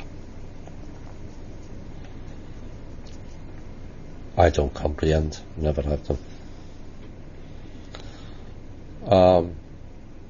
I don't think trouble will come calling to the people.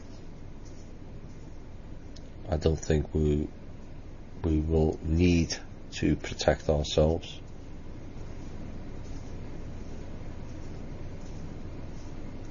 I think at the end of the day,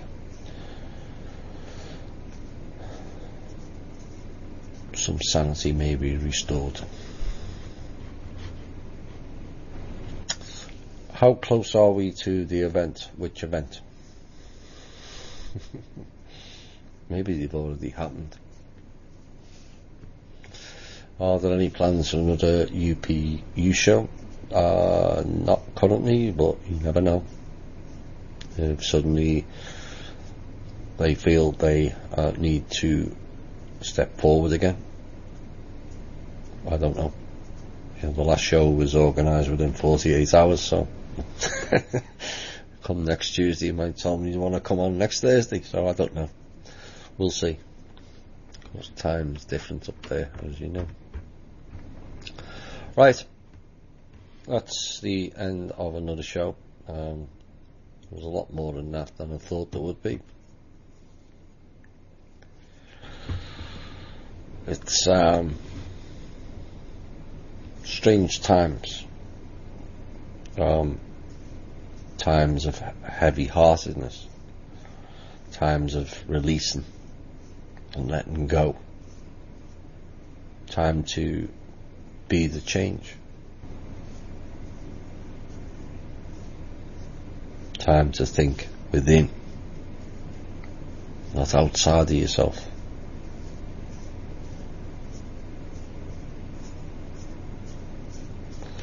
And time to look forward to a better future. It will come eventually. I'm not giving timelines. In this new paradigm, it may happen very, very quickly. But I'm not building people's hopes up. We've had been enough letdowns. But enough changes have been made on a micro scale and the macro scale, which suggests we will see the brighter future sooner rather than later.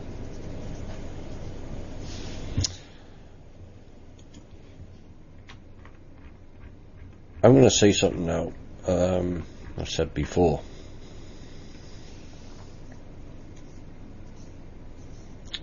But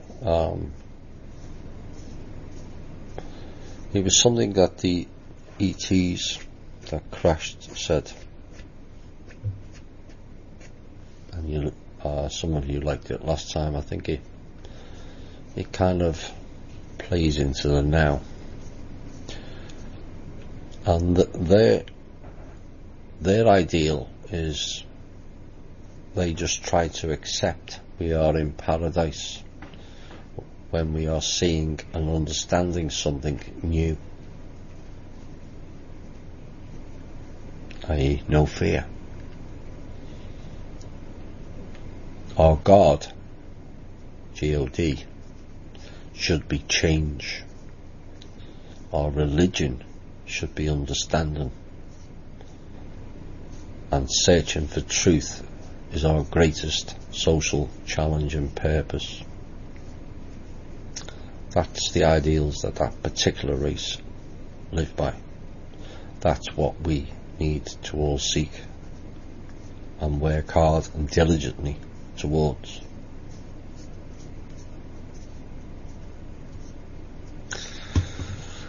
I hope you've enjoyed this show. I hope everyone's heaviness lightens a bit. I hope we all get major change quickly. I know many of us are tired, and the stupidity on top of the tiredness pushes patience to the limit, but we have to keep going, and we will, and eventually we will prevail. This has been the Truth, Honour and Integrity Show. My name's Thomas Williams. I'll be back on Sunday